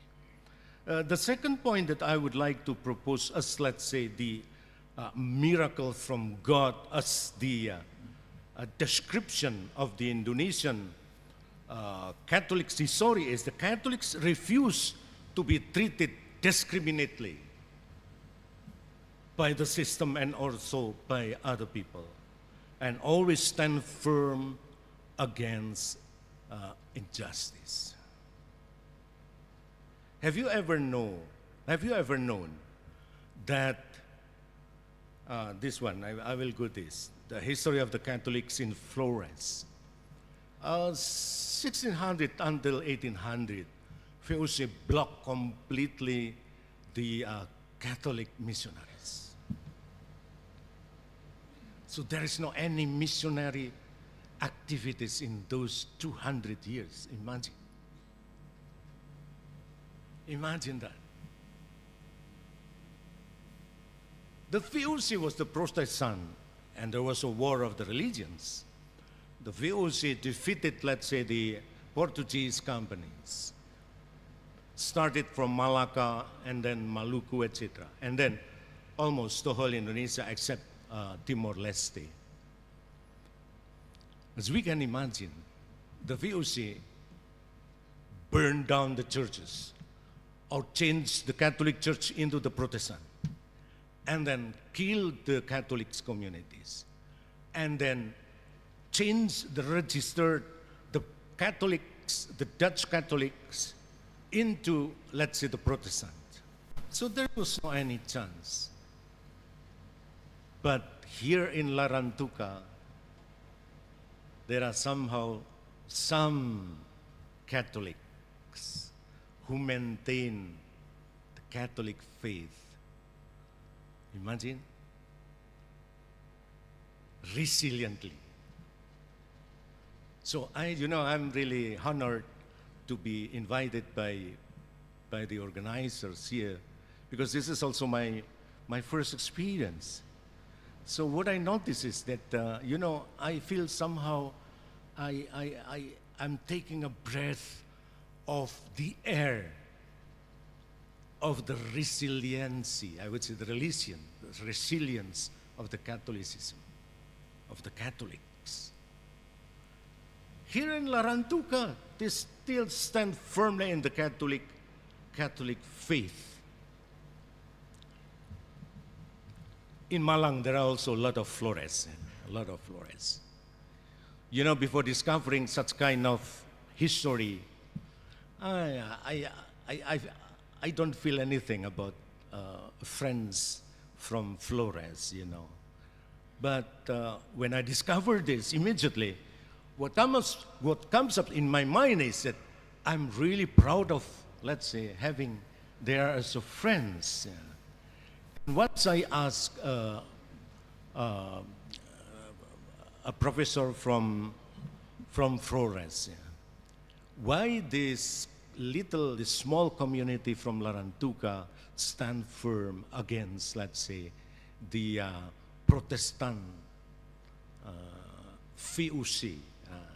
I mean, they don't just put up, they don't just give up, let's say, the Catholic faith, instead holding it firmly. The reason was because there are two. Because the people in Larantuka or people in Flores, they like very much to sing. That's why you are to sing and dance, because that's why then you are very active, very good in this singing. The second thing is a rosary, they told me. So this is the thing that we need to be noticed in the so-called the history of the Catholics in Florence. And I would also mention this important, let's say, events about the Sukarno's encounters with the SVD fathers during his exile in ND, 1934 until 1938. And one of my understanding is that even the term Pancasila, or the idea of Pancasila, was somehow like a product of the discussion between Sukarno and these SVDs. You know, of course, not all of the time Sukarno could discuss those things with the SVDs, but at least also Sukarno then, this is the hobby of Sukarno, that is reading, borrowing the books and readings. Because Sukarno knows very well about the Dutch, etc. No? He knows everything, basically. And what I notice is also that Sukarno sometimes forget to return the books he borrowed, you know. So you have to check that in the library. By the way, this is also something that this Flores produced for the Indonesia. I would suggest to understand history of the mission in Indonesia in 4 blocks. The first is mission done by the Portuguese missionaries. You know, this is also the time of Francis Xavier, Saint Francis Xavier. Was very famous, you know. He came over Tidore and Ternate, etc., and baptized thousands of people over there. And you know, once there was a story about Francis, because when he, how do you call that? On the boat, and then he prayed, and then fell down the rosary. You know what happened after he was in the shore, in the beach, and there was a crab slowly walking and then bringing the rosary of Francis Xavier. You know the conclusion, what is that? That crab was Catholic. Saint Francis baptized that crabs. Yeah. The stories of the mission is a beautiful, you know, it's beautiful by nature. But I would not go deeper into these topics. And again in 1607, the FOC persecuted the Catholics. You know, the Catholic communities in Larantuka, as I mentioned before, stand firm in the Catholic faith. And the third block is the arrival of the so-called Jacobus Nelson and Lambertus Princeton in Batavia. You know, the restoration of the Catholic mission in Indonesia went very, very slowly. You know, I did my research with regard to the mission in Surabaya only. At the beginning, there was no any Javanese Catholic, no any Javanese baptized Catholic in Java, I would say. Even during the Pangeran Diponegoro's war, you know, in 1825 to 1830, there was not yet any Catholics from the Javanese. So what I got as the report from the parish priest in Surabaya in 1900, there was 10 Javanese baptized, 10 only. And in time of the coming of the Vincentians in Surabaya in 23, there were 40 Javanese people baptized. Imagine now we have all over Indonesia, the cross country, we have about 10 millions. This is amazing miracle that we need to go deeper. Well, also the arrival of the other religious missionaries, including Swede, Capuchin, MSC, CM, Carmelites, etc. Yeah. Not mention Chameleons and etc. here. Passionists and everything. I'm sorry, I cannot mention all those things, yeah, because here there are a lot of religious congregations, you know. Even God himself doesn't know how many religious congregations in the Catholic Church. Anyway, that's I would say not caveat, but caveat. Yeah, caveat, it's coming from Latin. That's a couple of things to be noticed. Yeah. It's also somehow like my limits of the topics. Praxis, well, it's not an act of denying theory or reflection.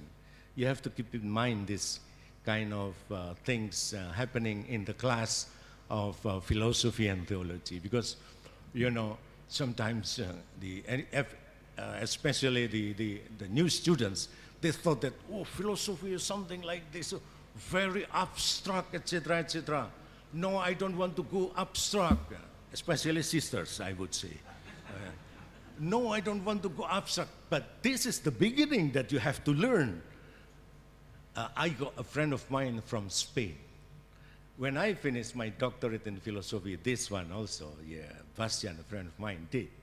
He mentioned about my task. You know, Armada, what is your task? No, I don't know. Like that. You will not teach philosophy in the class. But what you have to do is not to think, not to teach, but to put the heads in its place, like that. What do you mean? What I mean is, it is important to have such kind of rationality, being reasonable, yeah, at the same time also being, let's say, religious, being human, etc. Well, I think that's true. That's true. Praxis is not simply a movement of political protests. Remember a simple story about the demonstration made by ibu-ibu, by the mothers. We here in Indonesia, we have a famous, let's say, expression, the power of emak-emak. You know, emak means mothers. Because in Java, I don't know in Flores, in Java, this is somehow like a funny thing. But anyway, it's I don't want that this one is to make somehow like I don't want to make it fun. I mean, but this is something happening.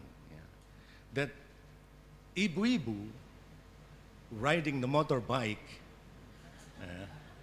and then turn the light of, how do you call that? Side light, right side, but he turned left. This is also something happening, you know, in our society. You get it? I don't know if in Flores it's still happening. Oh, it's happening, I don't know.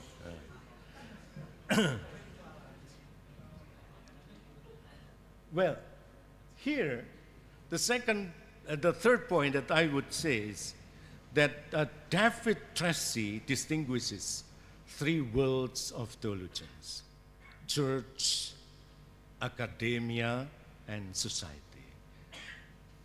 Church, that's what you do every Sunday, or a Saturday, Sunday, etc., that you have to preach. Academia is that what you have to do with Professor Stephen in the academic writing. Society is that what we are doing when we deal with the public problems, with the people coming from a different other religious experiences. So, what makes sense of these distinctions? The language. That you, the student of theology, should be somehow capable to change your languages. When you are in front of the academicians, something like this, you have to write an academic writer with a complex footnotes, with the newly references, etc. But do we need that when you, let's say, give a homily to the simple people, simple congregation, with the poor people over there? Would you dare to say that, my dear brothers, we have to learn the soteriology according to Karl Rahner and Urs von Balthasar? Would you dare to say that in homily? No, I don't think so. That's why David Tracy reminds us, this is the third word, but I would say the third, not language. If we learn Italian, we have two words which is the meaning, which have the same meaning, lingua and linguaggio. A lingua is word, sentence, something like that. Linguaggio is somehow like a system, a framework of the language that you have also to master to be, let's say, a Catholic, to be a theologian, to be a good theologian. Well, I'm aware that's what's happening oftentimes, that we, the Indonesian theologians, we are good in dealing with, let's say, homilies in the church, but not so much good in academia word. Or we are not so much good also in society, because we just remember, it's nice in the house, yeah, in the room, in our own room. We don't go out to mingle with the people. We don't engage with the people's experience. It's nice because of the air condition, etc. Well, when you go out in the streets, oh, something else. So that's why, then, this is my point, that what I mean by the so-called praxis. We need, I would say, paradigm shift of the sense of theology. First is, let's regard theology not simply as a science, but also conscience. I would say kesadaran, awareness, a framework. I don't know whether this is apt or not in English, but I would say this is what I'm thinking. We need to be spiritual, we need to be religious at the same time. Theology is promoted as a reflection on God. Let's shift into the engagement and the participation. Let's engage ourselves. Let's involve ourselves. From the so-called rational understanding, you know what I mean by a rational understanding, is when you are a teacher and then you teach theology or philosophy, you have to measure with this student understood what you thought or not. If it is somehow like give us a rational understanding of what he wrote, we grant him or her, how do you call that, high mark. So let's do it critiquing. Yeah, critiquing in place of understanding, critiquing. Critiquing, not just simply criticizing, because criticizing means to tear down the person, but critiquing is somehow to get involved, to come in. When you come in this forum, you have to enter this, not just stay outside over there. That's fully participated. And God Creator to God the Incarnate. The theology of incarnation just mentioned also, I guess the Professor Stephen and also Monsignor Budiklet and also the Joel somehow give a hint of this understanding. And then God the transcendent to God the immanent. The sacred text to text in dialogue with. This is something important also, that we need to have a kind of tools that encourage us to involve in theologizing. And this is a shifting methodology of theologizing that I would propose. From classroom or virtual or online, or how do you call that, this one like this, to streets and markets, You know, I got a friend, a sister. She was the inspirer of the so-called Society of Saint Vincent de Paul in Paris. Her name is Sister Rosalie Rondeau. He died 1850s, like that. Basically, she was a sister of Saint Vincent de Paul, the daughter of Saint Vincent de Paul. It's called the Doctor of Charity, I would say. She told the young people, you know, young people, when I go out to the street to meet the poor people, I pray much better than I stayed in the chapel and my room. That's quite important, isn't it? Until now, if you go to Montparnasse in Paris, you will discover that the tomb of this Rosalie Rondeau was still with the fresh, fresh flowers.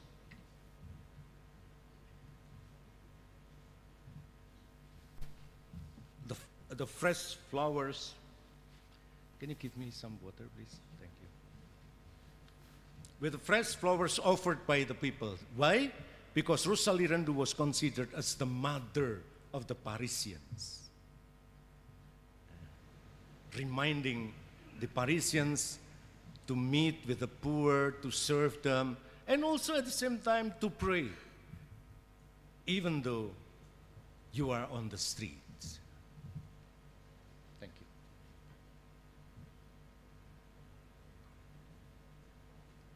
you. Now, textual hermeneutics. Would you like also to shift this to listening to the voice of the voiceless? This is somehow like what, let's say, our missionaries did in the past time, no? Like the SVD's missionaries, all the Vincentian missionaries. We, especially in Malang, we have his name, Paul Jansen. Paul Jansen. Paul Jansen is best name because he founded Alma Sisters. You know, Alma Sisters is just simple sisters holding and living and even, sleeping with the the handicapped, the defable kids, children's. And then the Pope came over in the house of Alma when he visited East Timor or Timor-Leste. I would say this Paul Janssen mentioned about these things. You know, doing something, a theology, it will be meaningless if you do not serve the poor people. I would read my paper a little bit on the page 16. This is, I quote from Metz, Johann Baptist Metz. He says like this, whoever, for example, hears the theological language about the resurrection of Christ in such a way that in it the cry of the crucified one becomes inaudible, is not hearing theology, but mythology. Not the gospel, but rather a myth of the victor. So, you know, this is also something that makes me aware of the truth in the class, theological or philosophical class in our schools, you know. When you enjoy very much, when you cherish, let's say, the theological ideas, and you are so satisfied in such a way, especially students, that you felt asleep then during the class, I don't know whether you learn theology or mythology, you know. This is the powerful remark of the so-called Metz. He reminded us about something important, that we need to listen to the voice of the voiceless. We need to come across. We need to reaching out our hands to those vulnerable. Examinations, as I mentioned, it would be better if we have also somehow a project of rendering services to the vulnerable. Not just once or 2 times, but in a sustainable way. That is the praxis of the public theology. A shifting formal and material objects of theology. I would say, you may correct my English, but I would mention about this revelation as source of doctrine of the truth, revelation as a source and model of transforming the impoverished condition of life. I have 10 minutes, but I guess in 5 minutes I will finish. Thank you. So, abstract meaning of malum, I would say. You know, I teach also philosophy, so I'm familiar with this kind of malum, you know. Sometimes we, the teacher, tends to be complexing something which is actually very simple. Malum. Malum according to Epicurus, according to Stoa, according to Paul Ricoeur, etc., etc. But the thing is that you have to have sense of suffering, injustice. You have to mingle with those suffering, injustice. Otherwise, malum remain there, abstract. But the thing is, when learning malum, you need to move, you need to change your life. You need to reach out to the poor. Just like I still remember the crucifix, this is also the story the crucifix during the World War II in Europe. There was a bomb bombarded the church and everything burned down. Also the crucifix. But this Jesus was like no hands, something like that, limb. But then the parish priest put in front of the altar with the inscription to everybody who come across to, let's say, wonder this crucifix.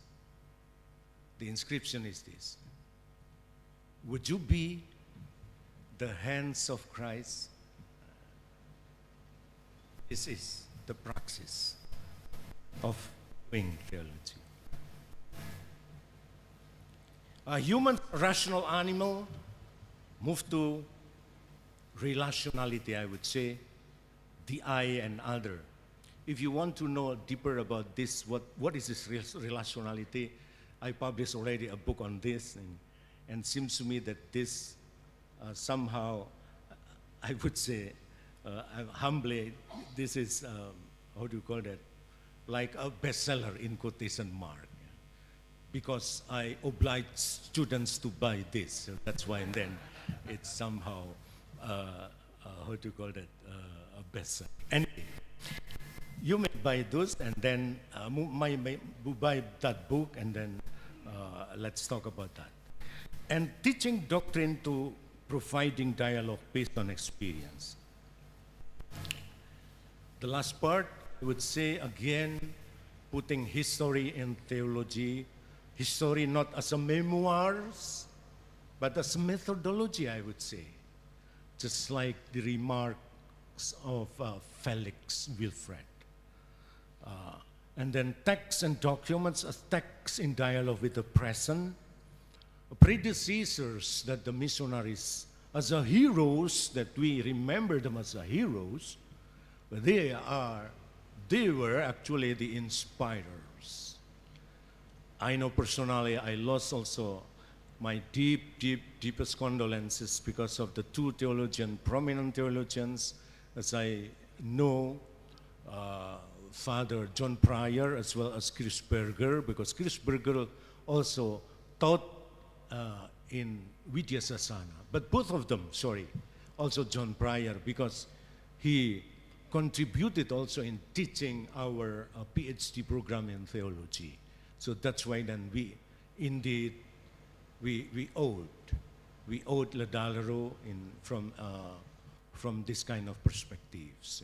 Just like the Italians, when the deer passed away, the expression is this: ci lasciano un vuoto. So they give us, they left behind a big hole to our life, to our institutes. So that's why then I would like to encourage friends of mine, my colleagues from Ledalero, to replace in a certain way, in certain, how to call it, extent, that this John Pryor and Kishberger could be also still present theologically. Thank you.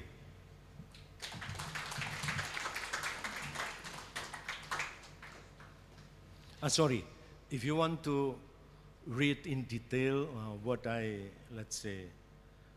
said in this presentation, you may go to the paper that I propose. Thank you so much.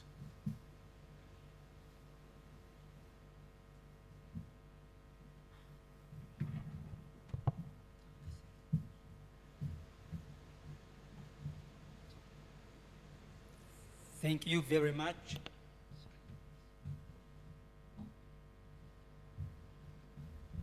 Thank you very much, Professor Romo Armada Riyanto, for your enjoyable, inspiring, and relatable presentation.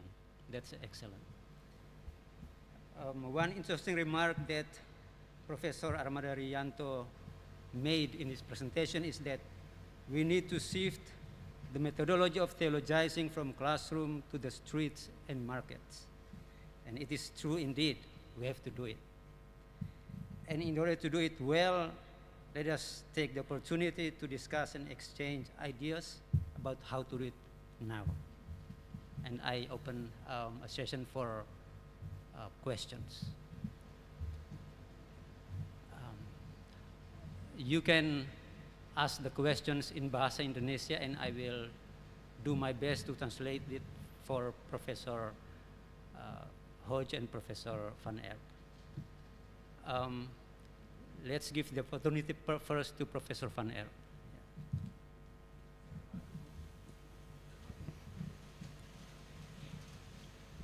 Thank you very much. I can't phrase my question in Indonesian, but I'll do it in English. Thank you, Father, for that lecture, which was very clear and very challenging, because it sounds like a program for theology. And so I have a question about that. It's a simple question about your word shift in all these, in your tables that you presented in the last slides. So we need to move from the classroom to the streets. We need to have a new accent, for a new attention for the incarnation rather than creation, etc. But I would say, don't we need both? So I wonder, if we're thinking about God, the transcendent, well, we should be aware of how God is present among us. This was what my lecture was about yesterday. So you could say about the immanence of God among us, but the immanent God is the transcendent God. So rather than shifting from one to the other, we need to find a new balance between the two. So we do need textual hermeneutics. We do need the classroom. We do need to focus on God the Creator and on God the Transcendent, etc. But we're constantly moving up and down these categories. So rather than shifting from one to the other, shouldn't we rather say we need to balance constantly in new ways in order to understand the public realm? So rather than shifting, I would propose finding a new balance.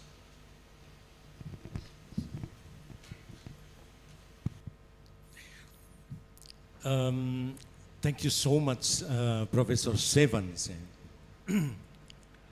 I forgot to tell you the way how the Indonesian emphasize something. Usually we don't speak the whole things.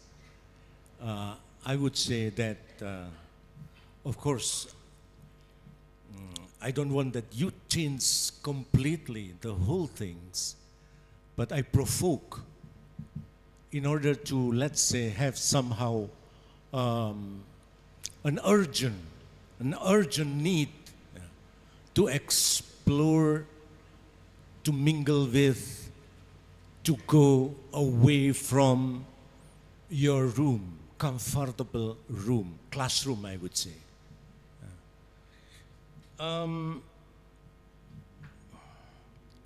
I just want to tell you a story. This is again about the Asian way, about the history of the so-called guru and the students in ashram. You know, guru is a teacher. Ashram, you know, ashram means asrama. Yeah? That's actually like a park, a school. I would say a school, ashram. Of course, the context is in the Buddhism, actually. In Buddhism or Hinduism, I forgot the name. Anyway, the story is this. You know, every evening there is a prayer, a meditation. So there comes students and the guru and the teacher. But when the meditation was there, the pet that belongs to the guru just comes out and disturb and distract the meditation because it moves slowly and funny and something like that. No? And what happened then, Guru knows that. So he just catch the cat and then tied up in a way that the cat will not disturb. So then the day after that, Guru did the same thing. So every day, the same rite happening, that before the meditation, Guru catch the cat and tied up. Guru died. Guru was replaced by someone else. Again, that kind of custom before the meditation, the cat catch and tied up before meditation in the evening. The cat died after that. And the new guru and the student went to the market, buy another cat. And did the same thing. That's before the meditation in the evening. The cat, they catch the cat and then tied up. So it happened again and again. I would say, what's the meaning of this talk? If you don't explore or if you don't delve into the history, you will have cat as the, let's say, prominent player in your own history. So this is the one thing that I would like to tell you, that we need to, let's say, explore our methodology, our, let's say, the way how we conduct the research in theology, etc. Don't stay just in your comfortable room. Thank you. Thank you, Professor. I go with your opinion. The next two questions, Ibu Wawor, and that's the second one. And the third one is Ibu Pendeta Polimon, because we have been having questions from male participants. Now we give the chance to the female ones. Thank you very much, Moderator, and also thank you very much, Professor Armada, or sometimes I call you Romo Armada. I want to explore more related to the answer by Dr. Van Erp about the two columns that you already presented. I saw there is always a dynamic tension between the two columns that we already seen. If Dr. Van Erp said it's a process to find a new balance, I saw it was also a kind of dynamic pendulum. Please just want to make me more understand your explanation. A dynamic pendulum in the process of finding new balances. However, in my opinion, there is often a big challenge in the pendulum itself, namely uncertainty or sometimes instability. So do you think this kind of instability or uncertainty can still be called a dynamic also in public theology? I think this is important so that people who want to do public theology do not lose hope in the middle of challenges and multi-layered operations in this kind of process. Thank you. I think this is crucial point. Thank you, Mrs. Wawor. You're welcome. Thanks, thanks. Thanks for your question. Thanks for your comments. Well, yes. You know, in Italy, when I was student, there was a train which is very fast, and just to go from different cities and then back again to Rome, to go to another city and back to Rome, just like what the so-called pendolino, pendulum. So that train was called pendolino. I would suggest this is good expression of being, let's say, of having a balance, of in balance, which also emphasized by Professor Stephens in the comments. But your questions, please correct if I don't get the whole things that you mentioned. Whether the uncertainty, you call that, because of the tension between the two columns, can be still called dynamism. You said that? Okay. You know, Pope Francis, I would refer to Pope Francis. Pope Francis again tell us that we need to have a bravery to have our hands belepotan. I don't know how to say it in English, Muddy. Muddy hands, etc.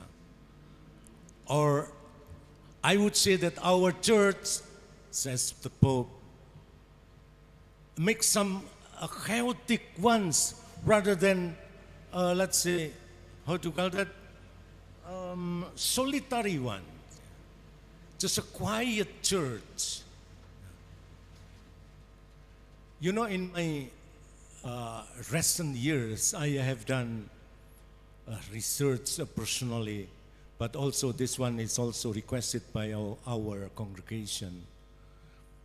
I did my research for more than about 20 years regarding the history of the mission in Surabaya. And I discovered that there was an uncomfortable event, which is the conflict, fierce conflict between the Bishop of Surabaya, Johannes Kloster, who was Vincentian, and a priest named Paul Jansen, Dr. Paul Jansen. Even he was a Professor Dr. Paul Jansen. The conflict was so fierce so that this Paul Jansen then was expelled from the diocese, and he went to Diocese of Malang, and the Bishop of Malang received him, welcomed him gently and generously. So what happened? I just underlined the tension. This is a practical tension within the missionary activities, within the practice of theology, of the evangelization. It happened. But the result, you know the result, God knows everything. God loves both bishops and this Paul Jansen. And Paul Jansen then was able to create the so-called Institut Pastoral Indonesia, which is like the framework of the Pastoral Institute here in Indonesia. And he also formed the catechists all over Indonesia, working all over Indonesia. And this bishop also, God loves him. That's why then the bishop was able to restore the diocese from the damage of the so-called the war of the Second World War. So this is somehow like at the end of the day then when I did research this and wrote all these things then, this is beautiful. This is dynamism. Dynamism of Indonesia, of the, let's so-called, the praxis in evangelization, I would say. So that I would stand in that if there is a conflict, still this can be dynamism. And God still works within our, let's say, environment, I would say. Thank you. The next one is...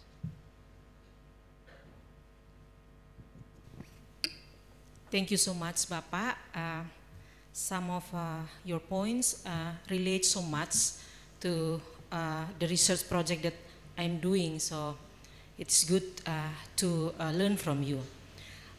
You mentioned in your presentation about the visit of the Holiness Pope Franciscus to Indonesia. And for me, as a Protestant woman, the Holiness visit is also like fresh air to my spirituality. Me and many others so touched by his visit in a positive way. However, as a woman, I'm struggling with the androcentric language used. The androcentric language. Okay. Yeah. Faith, fraternity, and compassion. In your presentation, you talk about changing language. And I'm wondering, could we just embrace a more inclusive language like faith, fellowship, and compassion? Otherwise, it will become like public theology is about man doing theology in public. And the question is, where are women? Please look to this room. How many % of women here in this room? So I want to suggest for us also to embrace the perspective, the experience of women. Because for me, that is also part of you are talking about listening to the voice of the voiceless and enable the voiceless to speak up on their own behalf. The second thing is about the healing of memories. I do agree with you, Father, about the history and the legacy of colonialism to the church and the body of our society. The Divide et Impera has its legacy until today. How the Protestant and the Catholics in this very island, in this era, in this region, still struggling with the memories.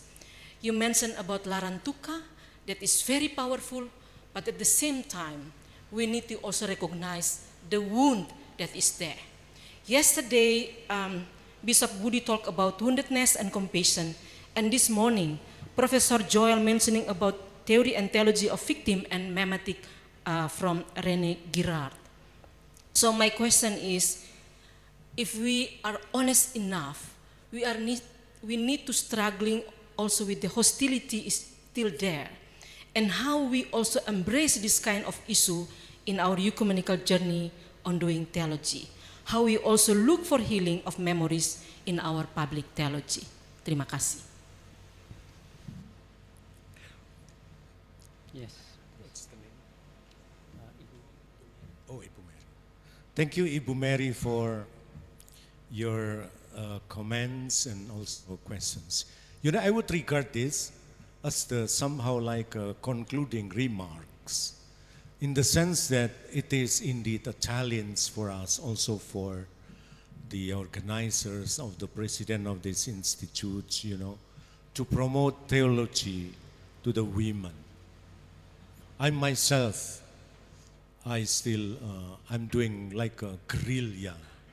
Saya bergerilya, I don't know how to do it. Saya bergerilya dari sustran satu ke sustran yang lain dan awam agar mengutus para susternya belajar teologi dan filsafat. But they don't listen to me. They just said, "Thank you, Father, for your promotion," like that. I would agree, no, my personal obsession, I would say, my personal, how do you call that? A wish, I would say.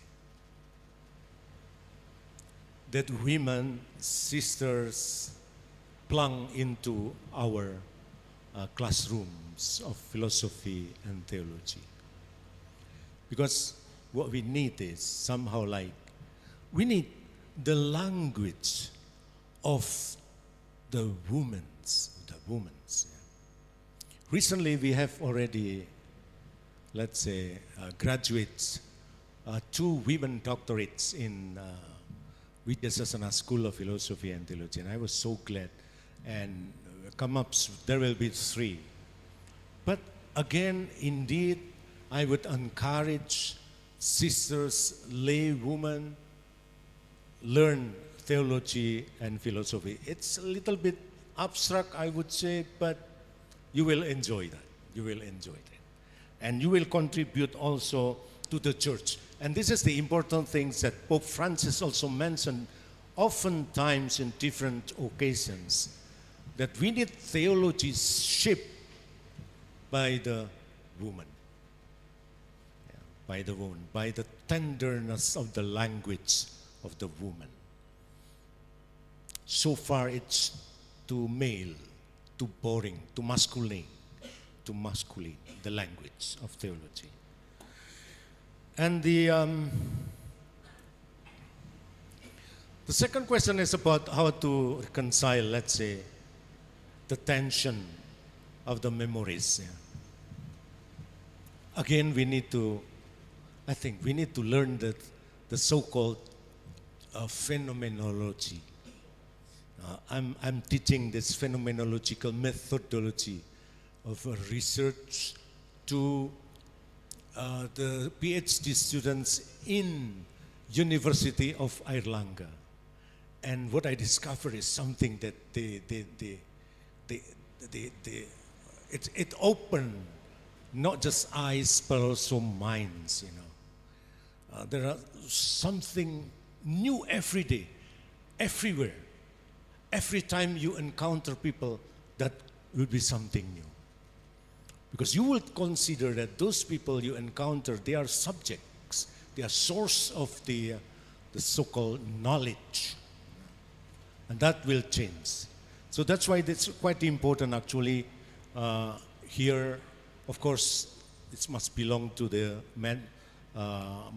magister program or the PhD program, not the undergraduate, because the phenomenology is a little bit complex, but in a way, this will change your mind, I would say, in theologizing. Thank you, Professor Armada. We still have 10 minutes left for Q&A sessions. I noticed that the questions that we have so far mostly come from lecturers. So for this session, for this slot, I would like to give 2 places for students. One is the lady and her friend nearby, and the one for lecturer, the one who hasn't asked question before. So Father Willie, yes. Please mention your name too, and your institution. Baik, selamat siang. Minta maaf sebelumnya Selamat saya siang. pakai bahasa Indonesia. Father Alex, you can translate them. Alex, by the way. No, you can translate directly. Nama saya Beata. Saya berasal dari Nagekeo. Sekarang saya sedang study tourism di Gajah Mada University. Pertanyaan saya sederhana karena saya dari basicnya pariwisata. Dari pembicara pertama dengan Pak Stefan, lalu pembicara kedua adalah Pak Joel dengan Romo sendiri. Ada hal yang sedikit menyentil saya tentang antropologis dan teologi. Bertolak dari pemahaman saya sendiri bahwa Yesus itu adalah persembahan yang sempurna dari kita kepada Allah. Namun dalam studi saya, kami juga memahami beberapa tradisi budaya lokal yang memang juga merupakan cara kita membangun relasi dengan Allah, salah satunya melalui persembahan. Sedikit bercerita, ada beberapa wilayah yang kita kunjungi atau kita lakukan penelitian. Ada seperti membunuh ayam, lalu melihat hati ayam dan lain-lain seperti itu. Itu juga merupakan diyakini adalah salah satu persembahan kepada Allah. Pertanyaan saya di sini adalah, apakah praktek-praktek adat ini bisa menjadi konsep teologi publik? Terima kasih, selamat siang. Okay, Beata's background is tourism, and she asked about the relationship between our mainstream theology, about anthropology and theology, in which we regard Jesus as a perfect offering from us to God. That's the other side, and that's another side. The other side is that there exist some rituals in our local culture in which offering is also regarded as a valid offer to God. So Beata asked whether it is possible to adapt this local ritual into the Catholic faith. Beata, I think this can be a very good occasion to do research on it. I would say it's quite important, you know. Also here, my own experience in Java, the Catholics, they do still more or less the same thing. Somehow like we do, the Catholics, especially living in the compound, in the villages, we made also selamatan, you know, selamatan. We participated also in the selamatan that produced by the society in those villages.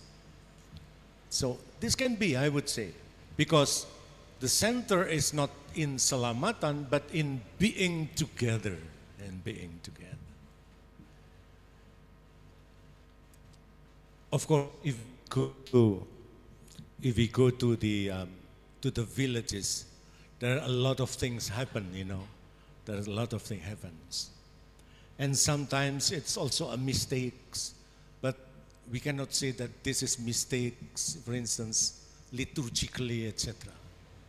You know, once I experienced myself, I went to a village, and it was, you know, that was in the Holy Thursday, you know, during the glory, because the people sung the glory, you know. You have to ring the bell all the time. You remember that? Is there here Father Ujan? Yeah. Please correct me liturgically if I'm wrong, because I don't belong to the liturgists. Anyway, the Father, this during the glory, the ring should be like this, no? And you know the bell, the big bell, was, how to call that? Putus talinya. How to call that? Fell down. So what you have to do is, somebody should lift up the bell like this, and then tong, tong, tong, the whole glory. And the glory was, I don't know what's the name of, it's coming from Mada Bhakti, you know. I don't know the name, but the song is like this.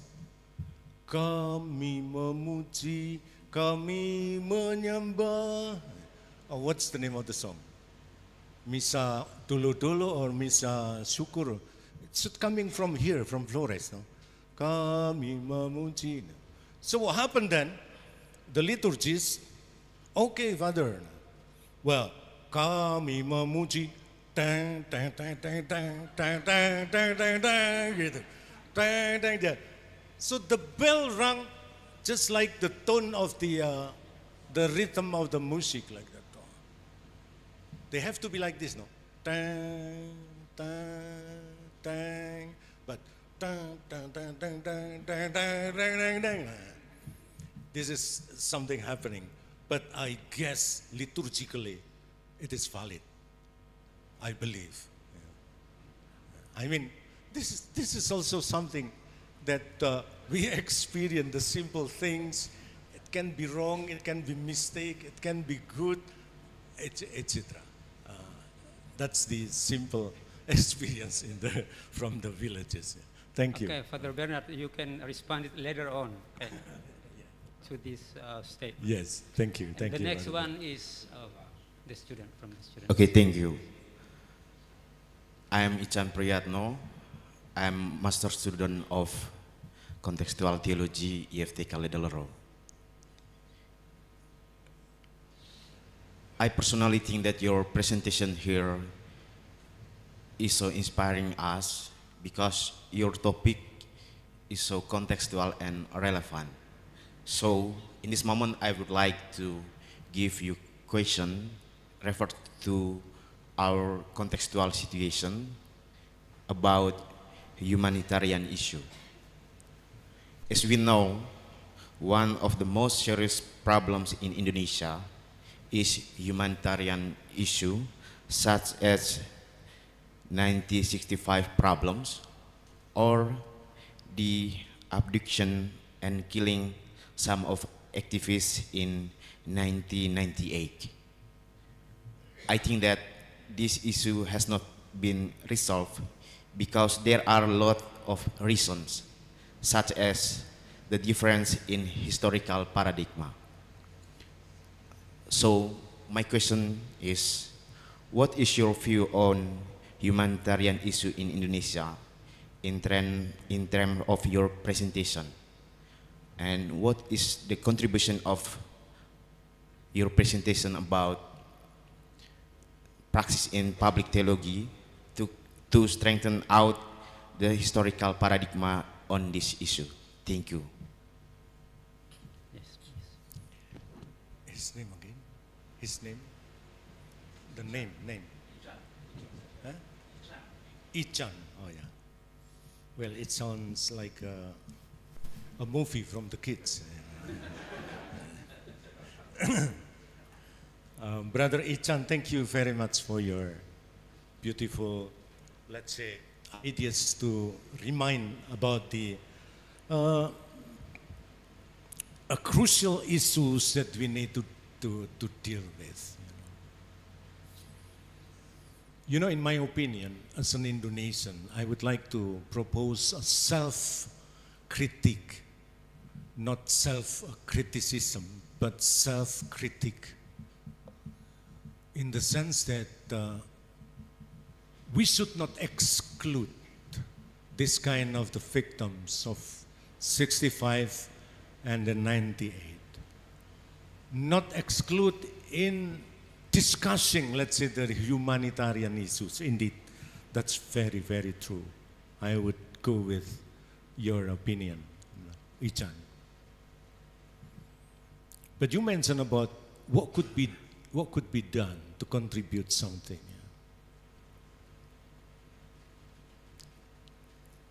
You know, it's very rare to have the students on the spot ready to do research on these issues, while you are now reminded strongly, let's do something.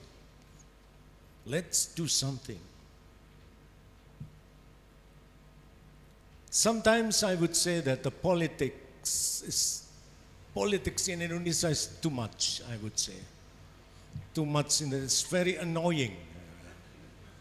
Very boring, you know, just to see the faces of the politicians. But we have to acknowledge that they also, let's say, shape our being, our existence, our way of thinking. But let's provide different paths also in, let's say, delving into these historical issues. We should not consider, we should not regard them as the so-called, I would say, a taboo. There is no taboo as such when the intention of doing this is a good thing, that we need to promote the humanitarian, let's say, aid. You know, personally, also, I do something. I'm against, let's say, the so-called colonization methodology. We are too generous. We are too generous to be colonized in the past by other nations, but now we are also colonized in a way that we cannot think otherwise. We simply join what the politicians, what the leaders, political leaders think of and said and do, etc., etc. And we are not really serious to correct those. I would say, let's do something. Let's provide a different path on that. Let's do together. Let's do in a synodal way, not just in a solitary way, but in a synodal way. Go together. We need to repair this wound. We need to heal this woundedness. Yeah, Ichan, thank you for that. Yeah. I just underline your opinions. Yeah, thank you. Thank you for your answer. The next and last one for this session. Please, Father Willie.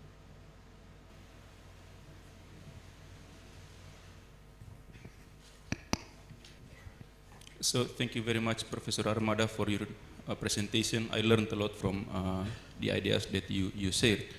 I want to return to the scheme you used during your presentation, and I shared the view of Professor Van Erp about the way to read these two categories.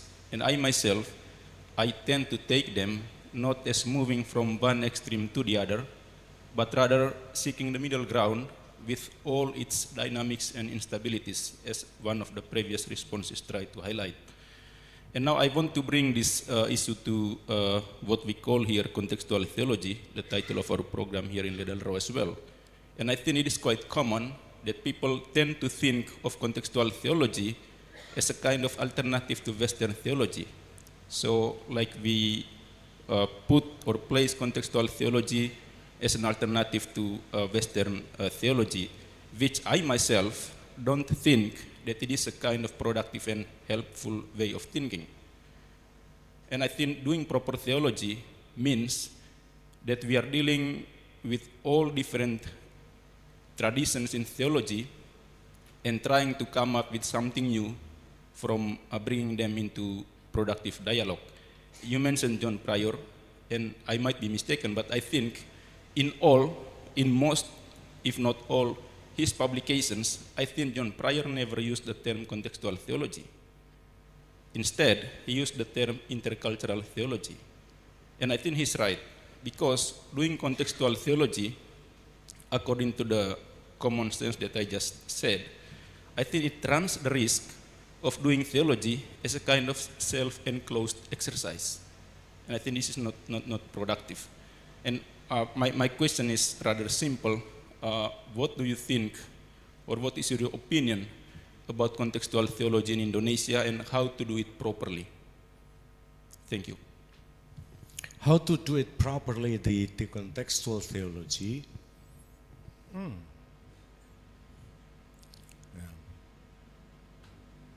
Let's do together, I would say.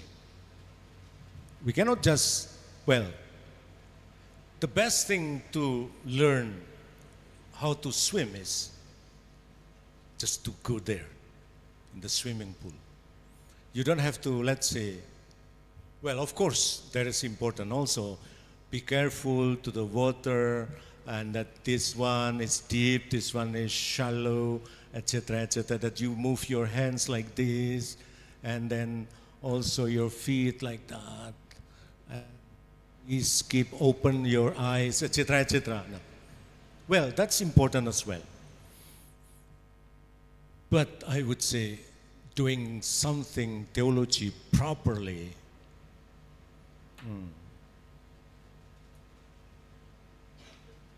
sometimes we also do something which is not properly.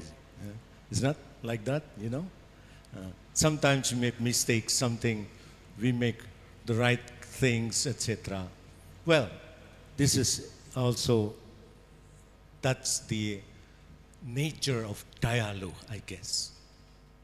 That's the dialogue means that we need to memurnikan ide-ide kita, you know. You cannot do theologically. I mean, you cannot do something properly unless you have dialogue, just like Gadamer. I guess that's very true. So don't be afraid to make mistake quoting the comments of the Pope. So I don't believe personally by the so-called proper theology. Of course, we need to avoid, let's say, the bid'ah, the heretics, etc. This is very true. I'm doing the same thing, you know, when I was involved personally to defend the Pope, the late Pope, the Benedict XVI, when he made, let's say, somehow unacceptable comments in the, in the Regensburg or something. And I did the same thing because, you know, I involved in the interreligious dialogue. That's the meaning of the comments of the Pope Benedict XVI, etc., etc. So what I'm thinking is, well, we make shortcomings or mistakes, but let's move together. Let's go. I mean, let's go. Let's write. Let's publish. Let's do some works, some projects together to.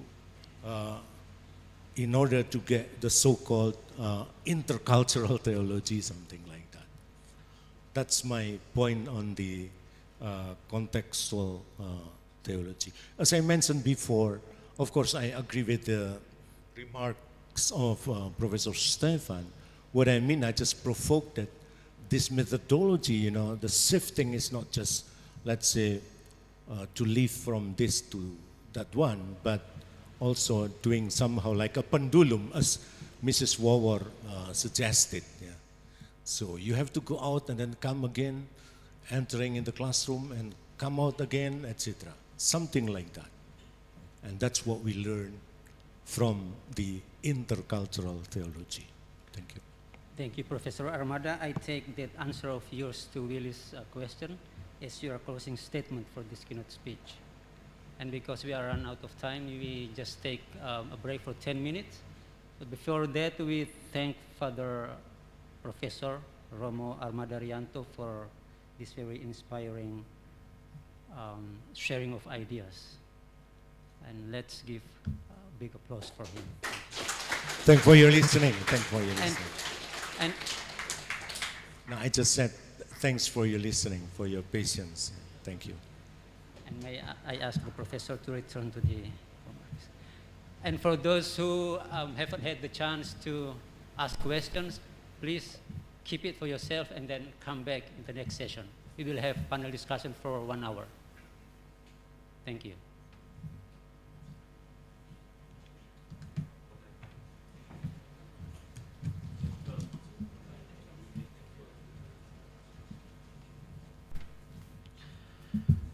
Once again, let us give a big applause for the moderator and the presentator.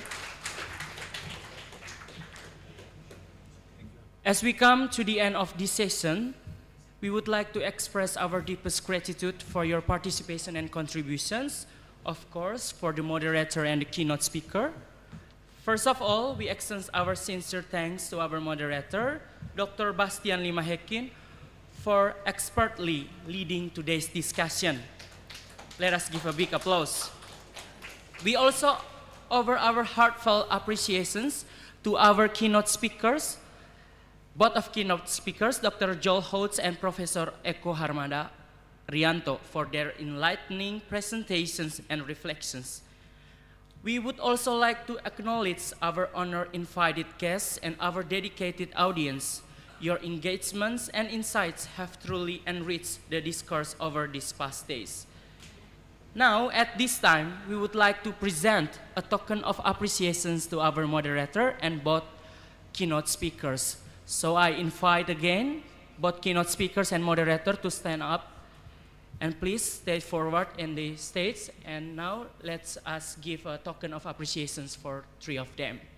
So the committee, I hope you come and give the token of appreciation.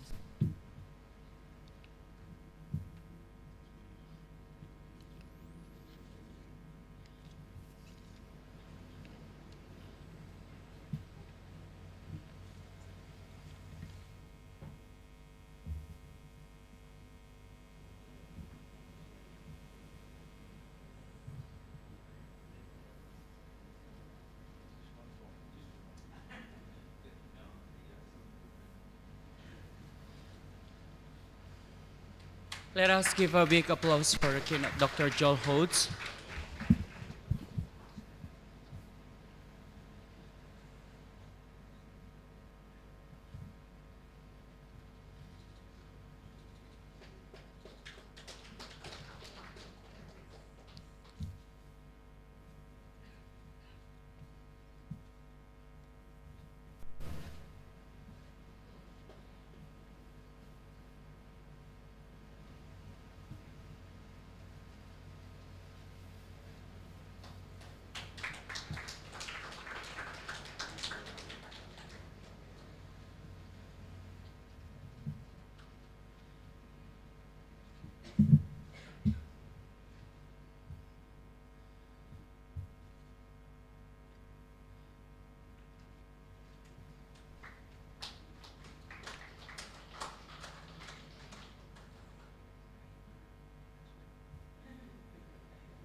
Once again, let us give a big applause for 3 of them. Thank you so much for your contributions for today's event.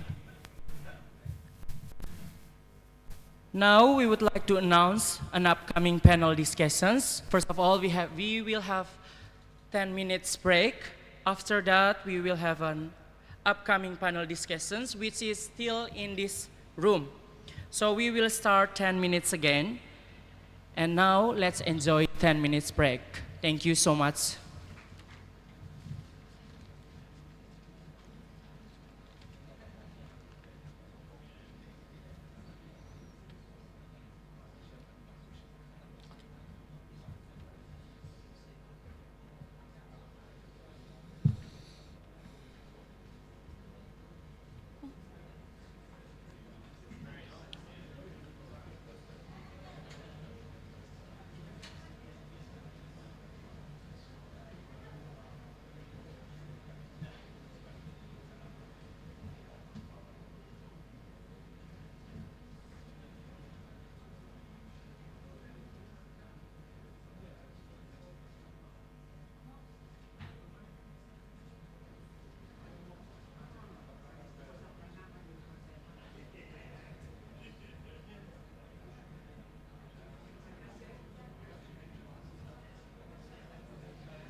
Attention please, for all of us, there are some miscommunications about break time. Actually, we only have 5 minutes break.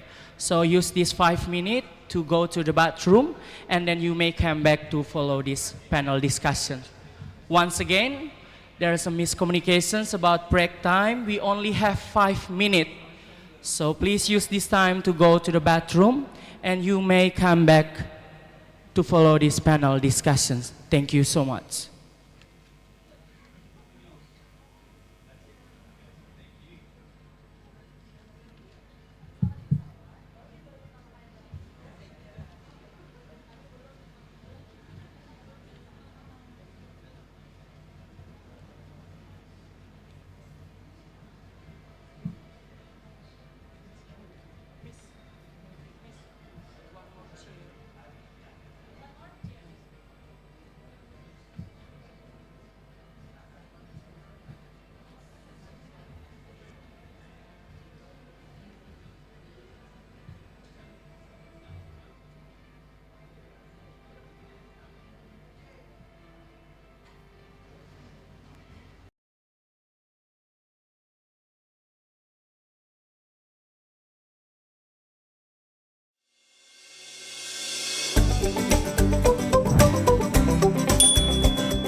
to the conference room because we would like to start our panel discussions in few minutes again. Once again, for all those who are still outside the conference room, please come inside because we would like to start our panel discussion in a few minutes. Thank you.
Sí.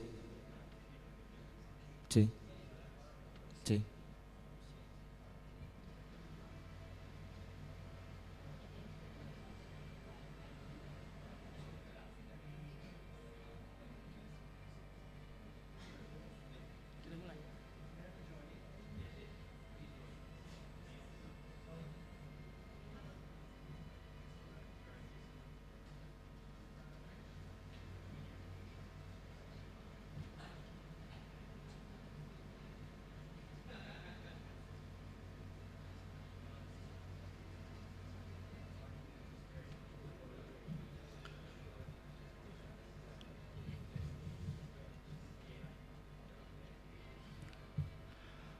Welcome back, esteemed guests and panelists. I hope you had a refreshing break for 5 minutes.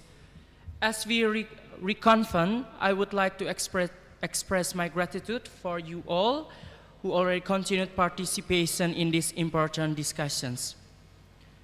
We have already gained valuable insights, and I am eager to delve deeper into our next segment. I would like to remind everyone that your questions and perspectives are vital to enriching our conversation. Now, without further ado, let us resume our discussion. And I would like to invite our moderator to continue to lead this discussion. Time is yours.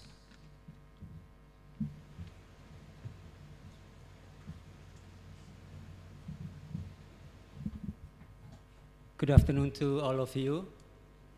As we noticed together,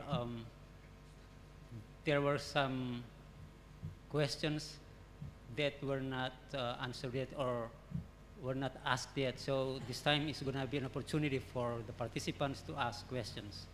So this, in order to make it easy for all of us, this session will take the form of a panel discussion.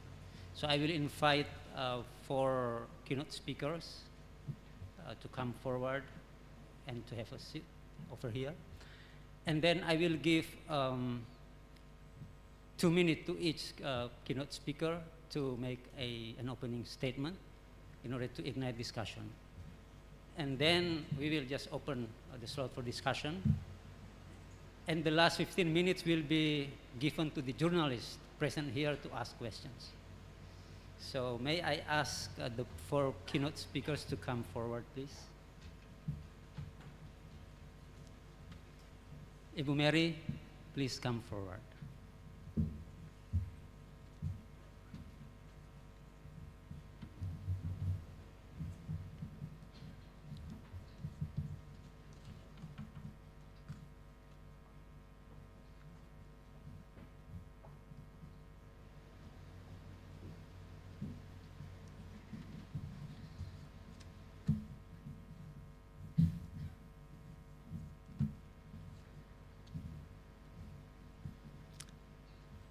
Thank you very much for the 4 panelists for your time and your willingness to continue with this session. Without further ado, I would like to give to each of the keynote speakers 2 minutes to make an opening statement. So I would like to start from Professor Van Aer. Please. Thank you. Thank you very much. Well, this was a very enriching experience. And also for me personally, I have learned a lot because, as I said yesterday when I started my lecture, I have to apologize for not knowing anything really about the Indonesian context because this is my first visit. And so I am now rapidly learning a lot, and the first lesson is not an easy one because my questions are not necessarily your questions, and that I have become very much aware of. But at the same time, we do sometimes share language. We're part of the same world.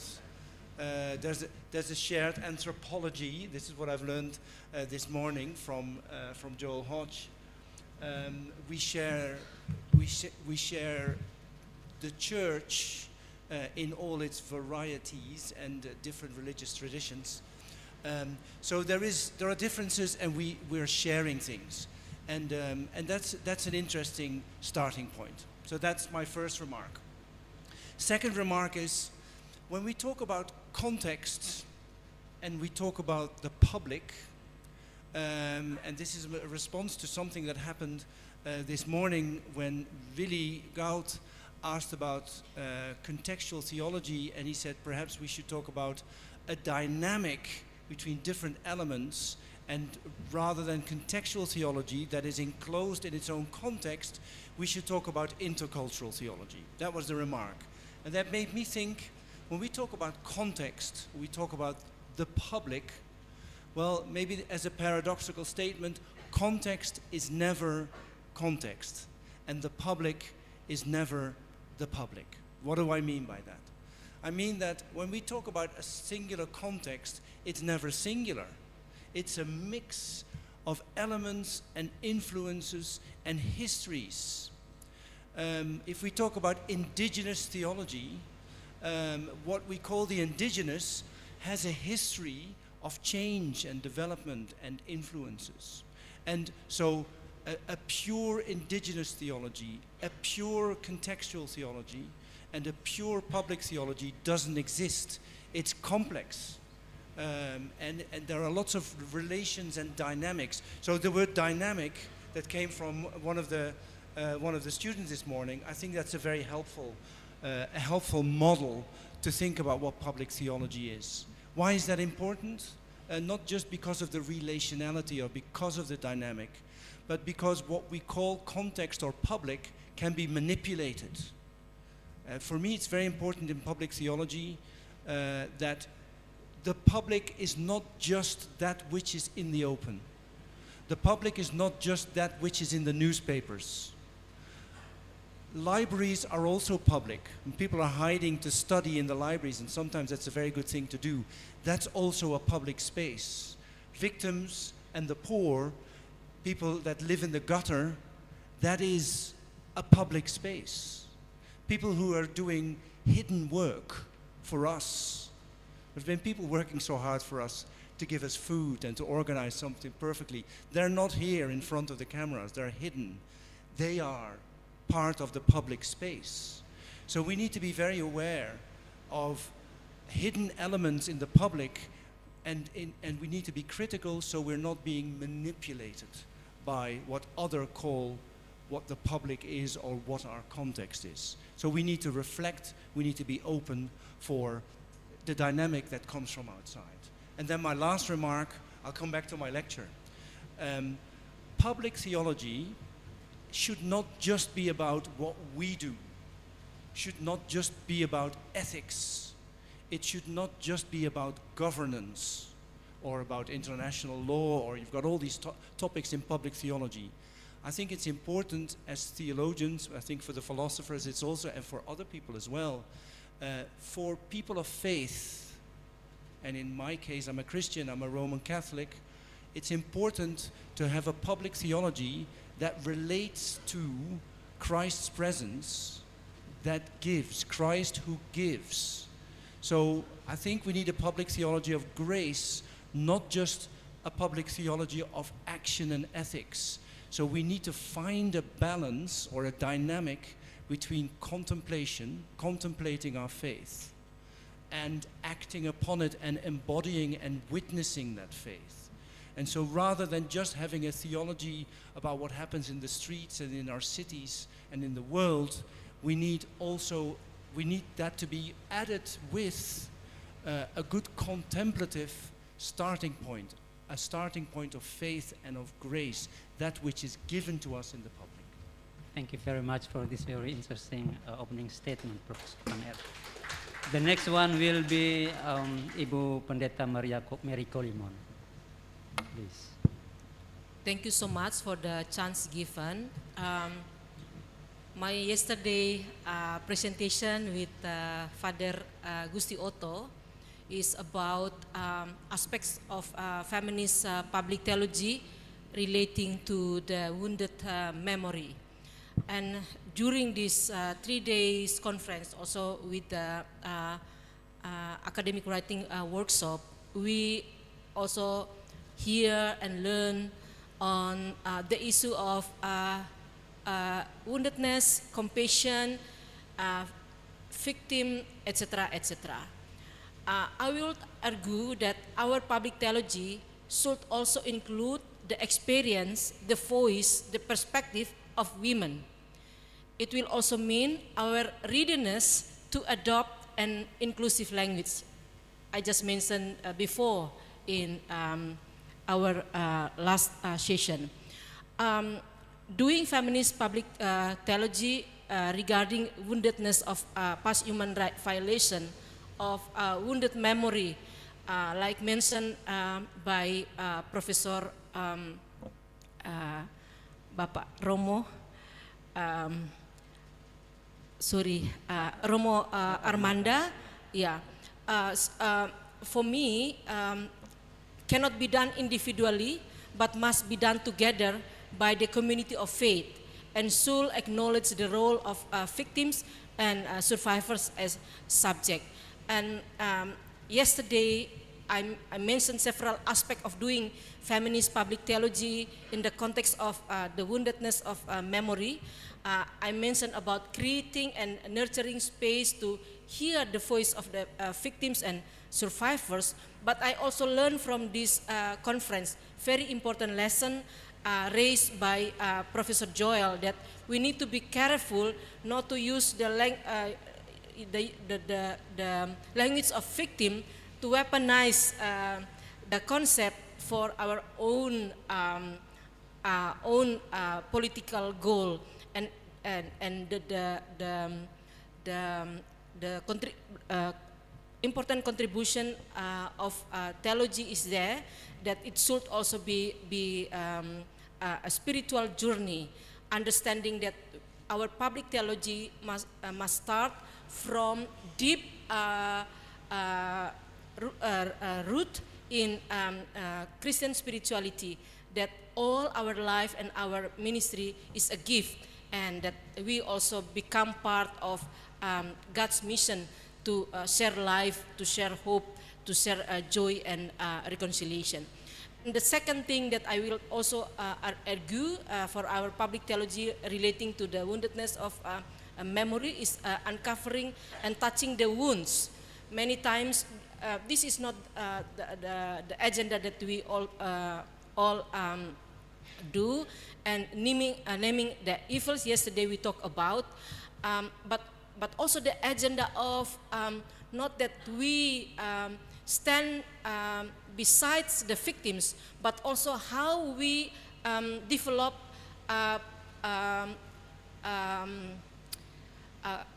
language that also embrace the trauma of the perpetrator.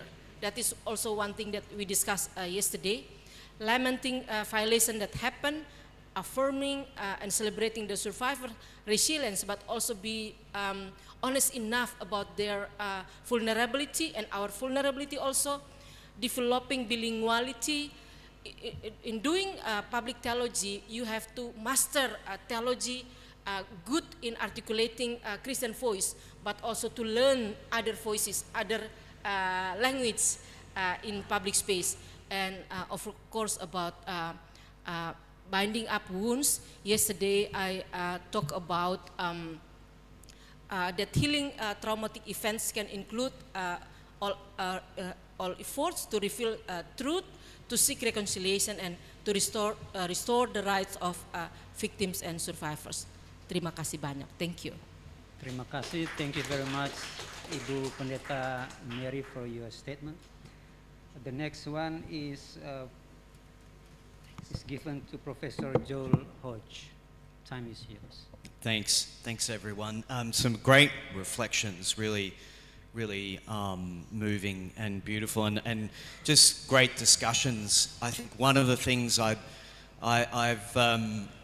learned, maybe a bit like Stefan, is just the robust nature of the discussions, all the great questions, the deep thinking that you're doing about some really important issues. So that's been really great to be part of. It's and it's kind of energizing to be part of a community like this, at least for a short time. There's a lot of things that we could pick up on. I think the theological method point is important, as we've talked about. That's one for us to keep, I think, considering and working on. I think the point about public and context, as Stefan was talking about, is very important.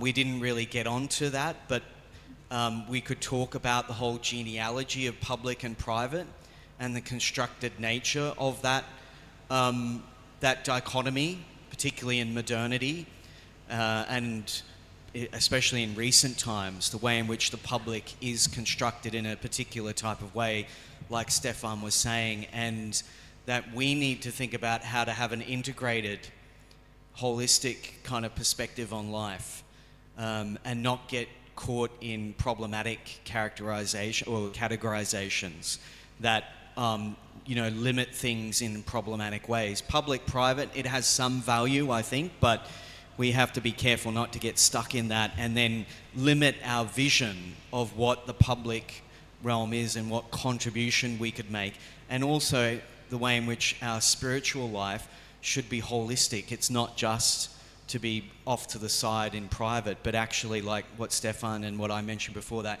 integration of contemplation and action is really, really important. Just maybe one other, there's a couple of other points. I liked Father Amada's point about the political rituals that we go through and the politics being on the media all the time, and that kind of goes to the point around the way in which the public realm is constructed. The politicians are there all the time, or the celebrities are there all the time, and they're telling us things, and we're going through these rituals, and we're meant to be interested in them or whatever. And that's a kind of liturgy that we should be aware of that's being constructed, I think, in the public realm. But also your work, I think, was really inspiring to me, and I think that last point that or one of the last points you made is really, really important. The spiritual journey, but also the way, being able to talk about the victim, like real victims, and hear their stories and engage with them. I think that was so inspiring. But also the people, the violators, because, you know, we're part of both groups. We've been hurt and we've hurt other people. And so how do we reconcile that together? You know, that's the mission, Christian mission, isn't it? Reconciliation, particularly in the public realm.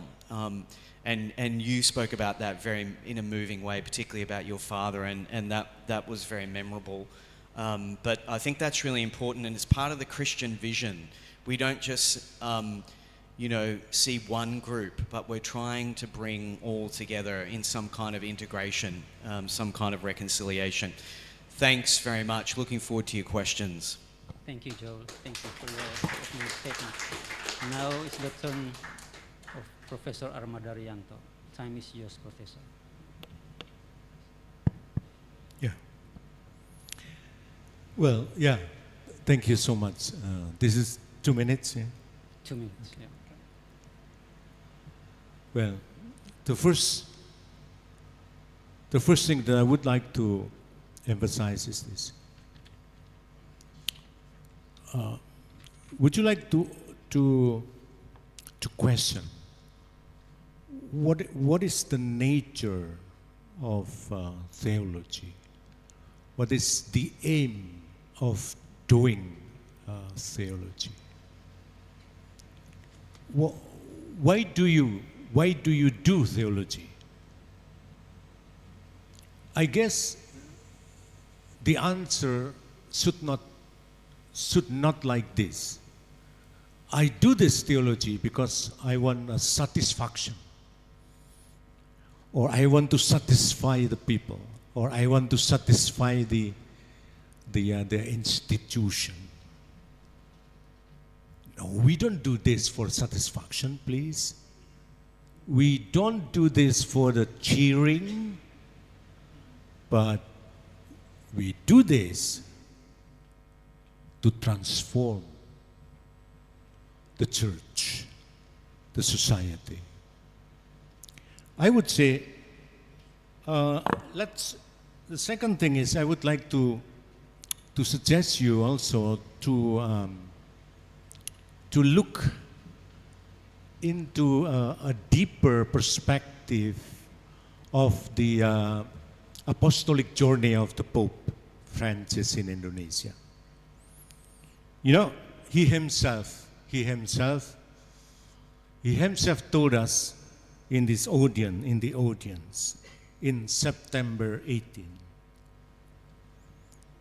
The Pope reflected on his recent trip, noting that a first reflection that comes naturally after this journey is that in thinking of the church, we are still too Eurocentric, as they say, Western. This is the words of Pope Francis. I just mentioned this. But in reality, he continued, the church is much bigger than Rome, or in Europe, much bigger, and also, if I may say so, much more alive in those countries. In Indonesia, East Timor, and also Papua New Guinea. So my little suggestion is this.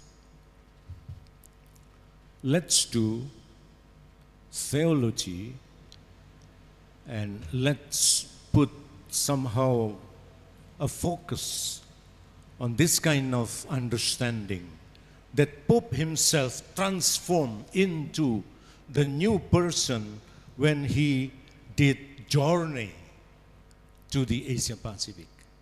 Imagine if the Pope canceled that journey. Would he say the same thing? So what I'm thinking is, doing theology, when you go beyond, let's say, I would say, in the sense that not just leaving aside or putting aside the importance of library of books of classroom, of meeting in the class, etc. Not like that, but if we go beyond the classroom, I think something will happen. At least we can have a journey like the Pope, then transform ourselves into new Christians with a new perspectives. Of course, this is something big to do together, as Maumere and also others suggested. Thank you. Thank you, Professor. Thank you very much. Now we have 4 statements. They help us raise our own ideas and questions in our own head. So now it is time to put those questions and ideas in our head to public. I open the slot for discussion.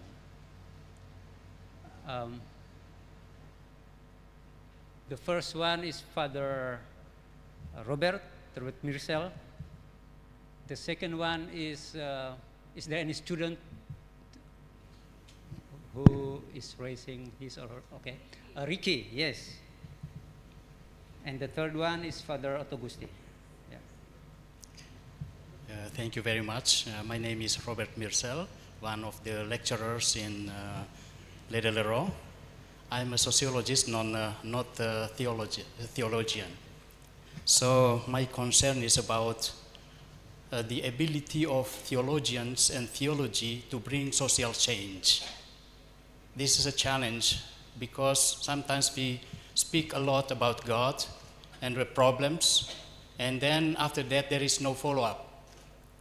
And I hope that theology must be a driving force or energy for all of us, the people of faith, also to do something after observing, after being together with the poor, with the marginalized, and change the situation. This is my challenge. And that's why I ask you, what is the methodology of public theology in order to be able to bring social change, social transformation, as Professor Armada said in the first statement. That's what I expect as a sociologist. Thank you very much. Would you mind to mention the name of the persons to whom you would like to address your question? I asked all of them. Thank you. I think that's too many. I think too many.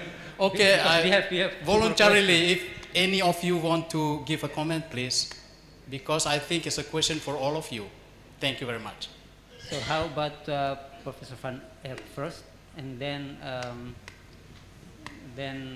Ibu Mary Kolimo. It's a critical question for me, I think, because I am an academic theologian at a university in Western Europe, in a context where I just teach and supervise students and do research. Now, 2 things, just to be brief. One is, an answer to your question is how to bridge the gap from the theological to the social and to actually change something in the world. Well, the first answer is I have to start with an embarrassment, because I can't always. And that's not because I'm lazy, or not because I only want to be in the library and want to study things, but because translating rational reflections to concrete situations is difficult.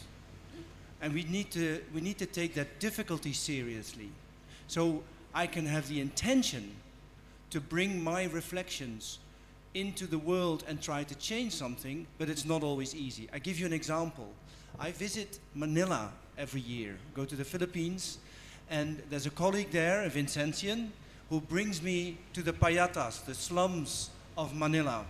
And I meet the widows there of whose husbands and sons have been extrajudicially killed by the government.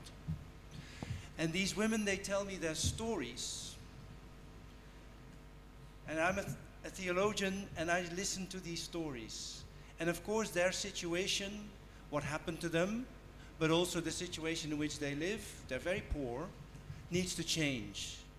Now, my first response is, I don't know what to do. So first, it starts with an embarrassment. I don't have an immediate answer and an immediate translation of what I do in Leuven and what I experience and hear in Manila. So it starts with me being silent and I listen. And my colleague is Dani Pilario in Manila. I tell him I feel embarrassed and I don't know what to do and I feel guilty about it. And then he says, the fact that you're here and that you're listening to them is very, very important. And just leave it there for now. And for me, that was a very comforting advice. That's my experience. The experience is embarrassment. So you're absolutely right in asking this question. But we need to be generous to one another in order to understand that we come from different positions, have different functions in life, and different roles to play. So that's one answer, an answer from experience. Now I'll give you a theoretical answer. We can do something as academic theologians, as students of theology. You can do something to change the world. Sometimes very practically, of course. But if you do it through your studies and through your reflections, there is actually something we can do. So when Mary talks about the victims and about the role of women in the church, it is a question for us. Namely, not only to pay attention to it, but also we have to ask ourselves, in the language that we use and the things that we think about and we study, are we continuing the harm that has been done in the past? Are we using a language that excludes others?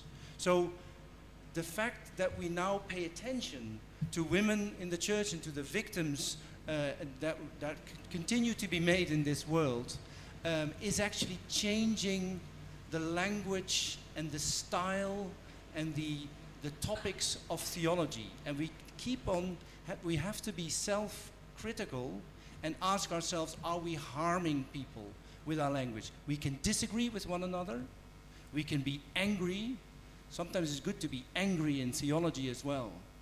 But we should not harm people with disagreeing them. So we need generous dialogue.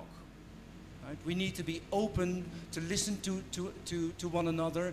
And even when we get angry and we disagree with one another, we need to, well, then I have to refer to my theology of the gift of grace in the world. We need to think of that gift and then return the gratitude with generosity and make sure it doesn't lead to further harm and conflict. So reflections that pays attention to these things can actually initiate social change. At least that's my hope. Thank you very much. That's the answer from a theologian working in a non-Indonesian context. So we need one more voice from Indonesian context. So well, Father Robert, first of all, I think we need to distinguish between theologian and superhero. And the theologian is not in any perspective a superhero that can change the world, I would say. I was tempted to write something about this kind of engagement of the theologians into the politics. Well, for instance, my confrere, whom he knows well, Dani Pilario, and also, you know, my little conclusion is this. When the theologians enter the politics, he will be always defeated by the politicians. He will never ever win against the politician. Metz, for instance, Johann Baptist Metz, he was so frustrated because of the so-called, how the theologians blind about the so-called concentration camps, even just kilometers away from the institute where he learned. But I would like to mention about this. Even though, let's say, the theologians are always defeated by politics, we need to deal with, again, the correct politics. This is also what I'm doing. I try to, let's say, personally, but also, of course, with my colleagues, to involve in, let's say, having somehow a new perspectives of proposing new rules. For instance, we have to avoid and we have to against the discrimination. This is what I don't like at all, the discrimination. I don't like it, and I don't want to be treated discriminately. And we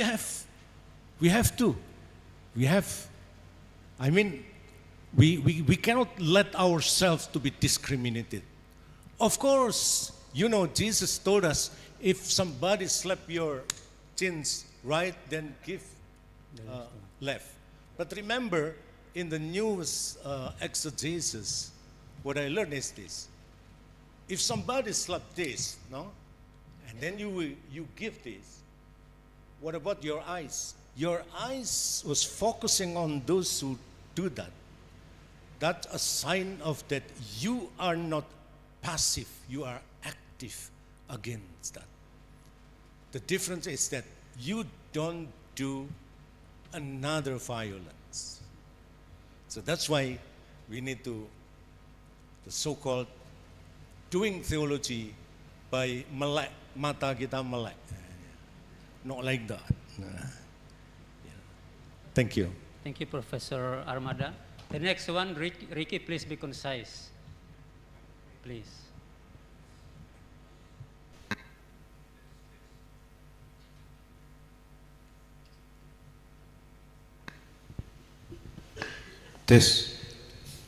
Thanks for the chance is given to me. I am Ricky Mantero. I am master student of this institute. Maybe I give this question to Prof. Joel and Prof. Armada, maybe. Also maybe Prof. Mary, my lecturer.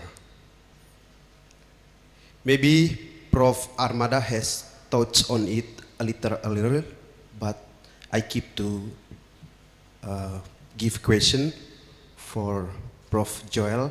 I want to listen your voice. In many ways, or in many things, our lives are constructed by constitution and laws. My question is, how can public theology affirm and contribute for laws and constitutions that bring fairness and care about humanity in around the world?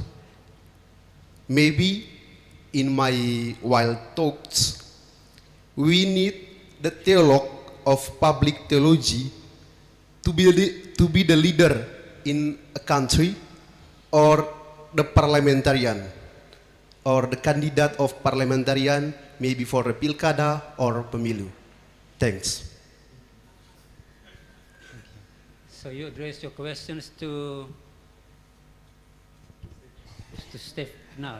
Maybe for Joel and Joel, okay. Prof. Armada. Okay.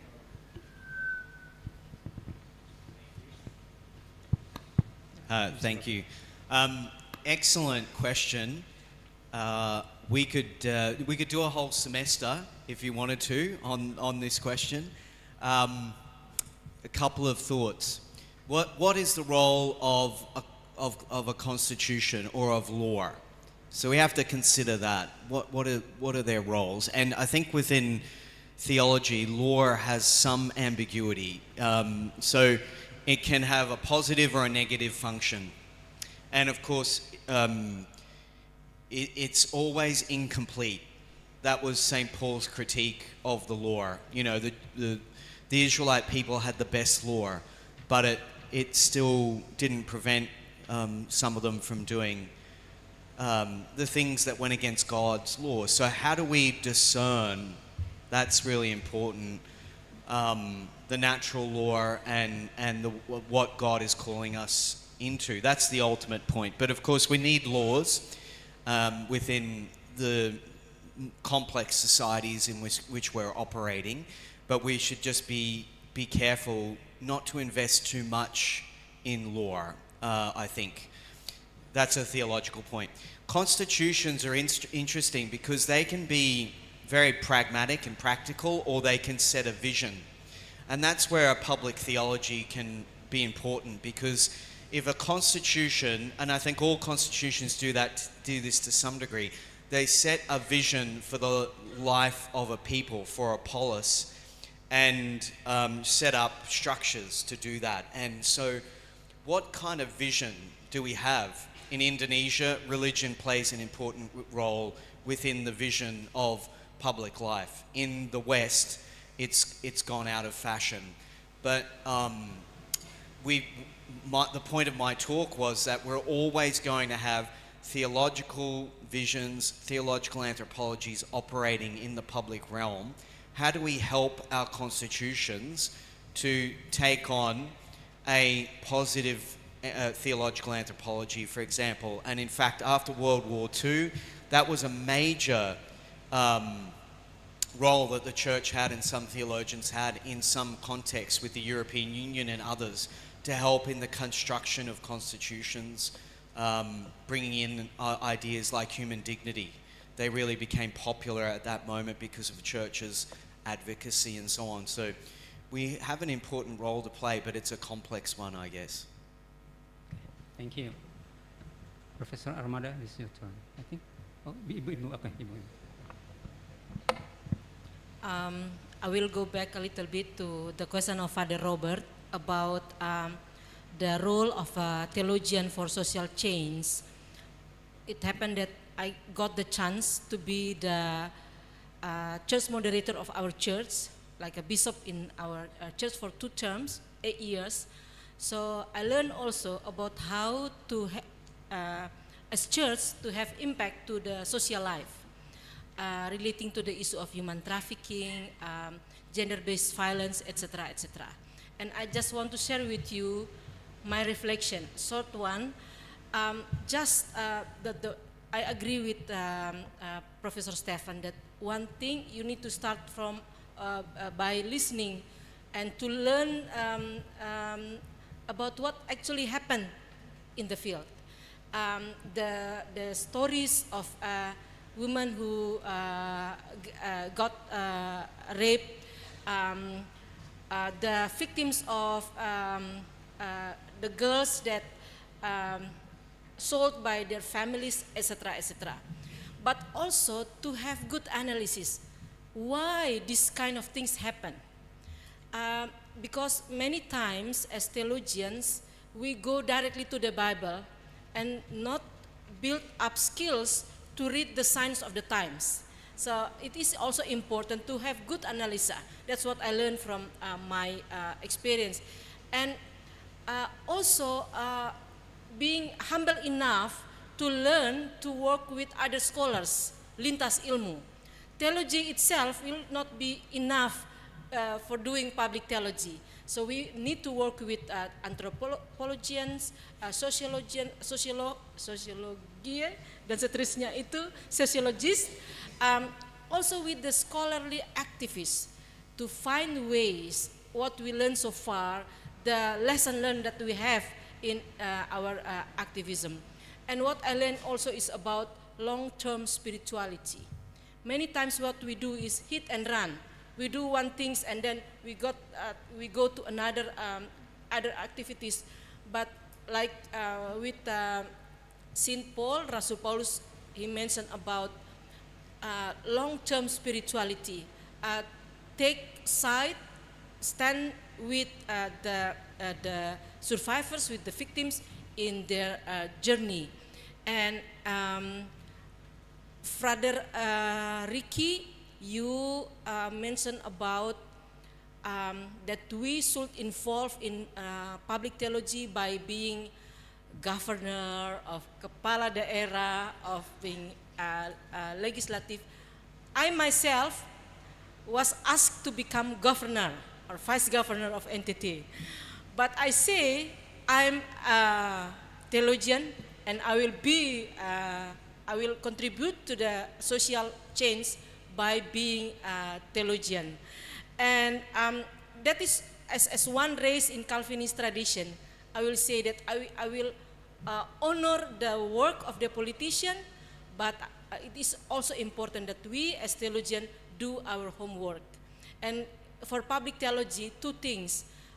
the one that I mentioned in my, my presentation about bilinguality or multilinguality, that we must master theology, have deep roots in our theological teaching and have good articulation of it, but also to learn about human right tools, about constitution, law, etc., etc. For example, regarding the work of Eastern Indonesian Women Network, the story that I told yesterday, in the context of past crimes against humanity, our public theology should also including learning the concept of human right and transitional justice, so that we be able to communicate theological position through the language of human right and transitional justice. Terima kasih, Frater. Yeah.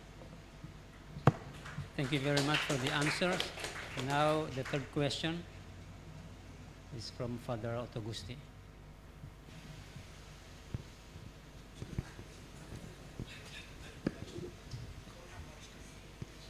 Please be concise and please mention the persons whom you want to answer it. Yes, for Professor Stefan. But before I come to the question, I was called by the governor candidate. He asked me if he can ask Pendeta Mary to be his vice governor, and I told him, please do that. Yeah. Okay, I agree with Professor Stefan that in doing public theology, we not just discussing about public issues such as human rights violation or human trafficking, etc. But it is also about theological topics. It means there are specific theological topics that can be discussed in public sphere. I mean theological topics as comprehensive doctrine, John Rawls.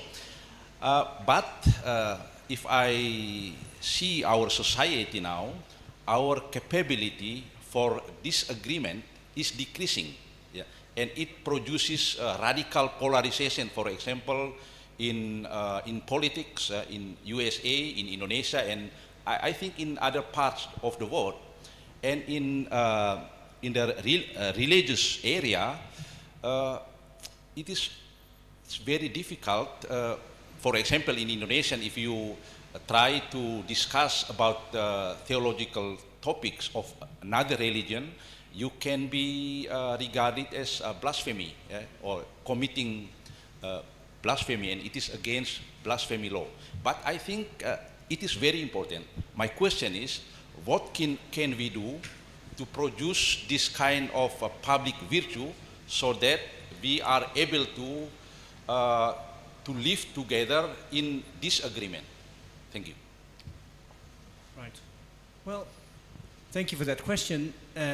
If I can formulate an apology for the study of theology here, this is the moment that I can do that, and also for the church.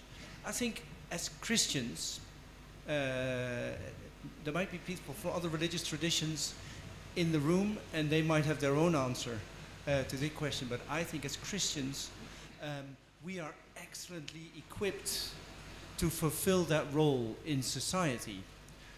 Of course, I have to start with noting that we're not doing that very well because the church itself is very much polarized now.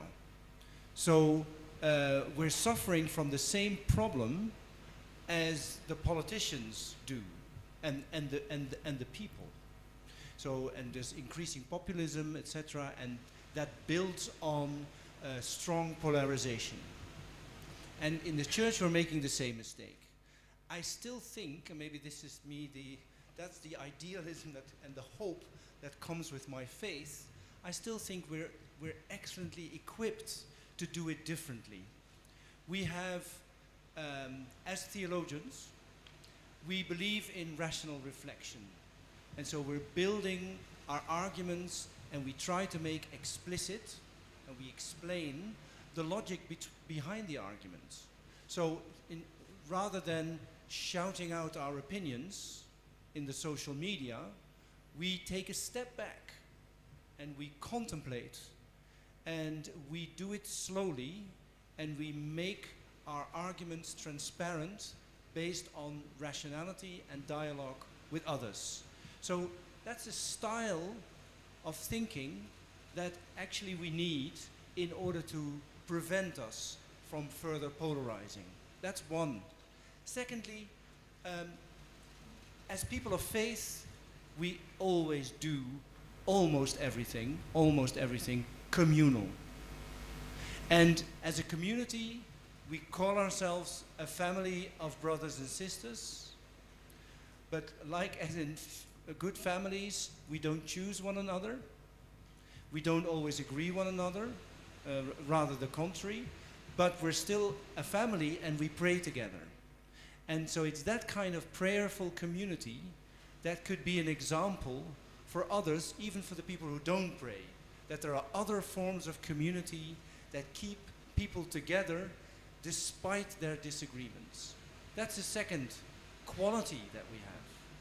And the third quality, I think, is the quality of having a spirituality and of contemplation.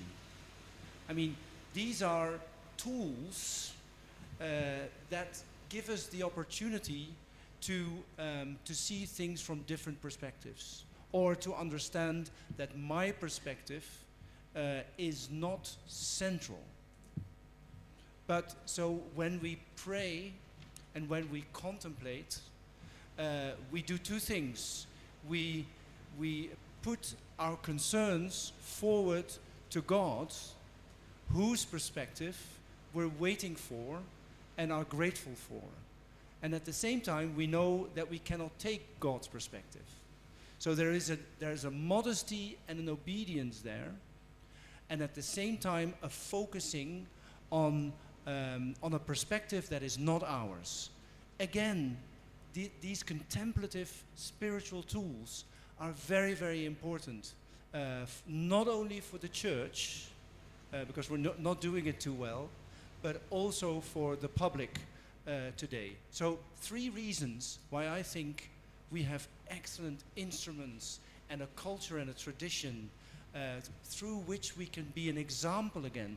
I think in the world that we live, the church should pick up this opportunity to be an example of a community that does it differently than others. And maybe as a last point, that's to do it differently and to recognize that we do it differently. That is something that in my context, I'm not quite sure about yours, you have to tell me. In my context, we've forgotten this. Since the Second Vatican Council, for all the right reasons, I'm a big fan of the documents of the Second Vatican Council, but we try to adapt to the society. We try to become modern. We try to be the same. The religious took out their habits because they wanted to be with the people for all the right reasons. They wanted to be close to the people. But I think along the way we've also forgotten that sometimes wearing the habit, sometimes wearing a symbol of your faith, sometimes to witness and to recognize it makes a difference is also very important. So that's what I mean with finding a new balance. We need to be with the people, in the public, in the world, but we should also recognize that we're able to do it differently there, and we should appreciate our rich tradition for doing it differently, and we should be proud of it. Thank you, Stefan, for the answer. And there are some journalists among us who also want to ask some questions. The remaining time is for journalists. For journalists. Di antara kita ada, I'm sorry for speaking Indonesian, this is for the journalist. Teman-teman wartawan yang ada di ruangan ini yang ingin mengajukan pertanyaan kepada pembicara, silakan ajukan pertanyaan dan nama pembicara yang Anda ingin jawab pertanyaan. Hanya ada 3 orang yang boleh menjadi tujuan pertanyaan Anda, yaitu Profesor Hodge, Ibu Mary, dan Profesor Armada Riyanto. Silakan.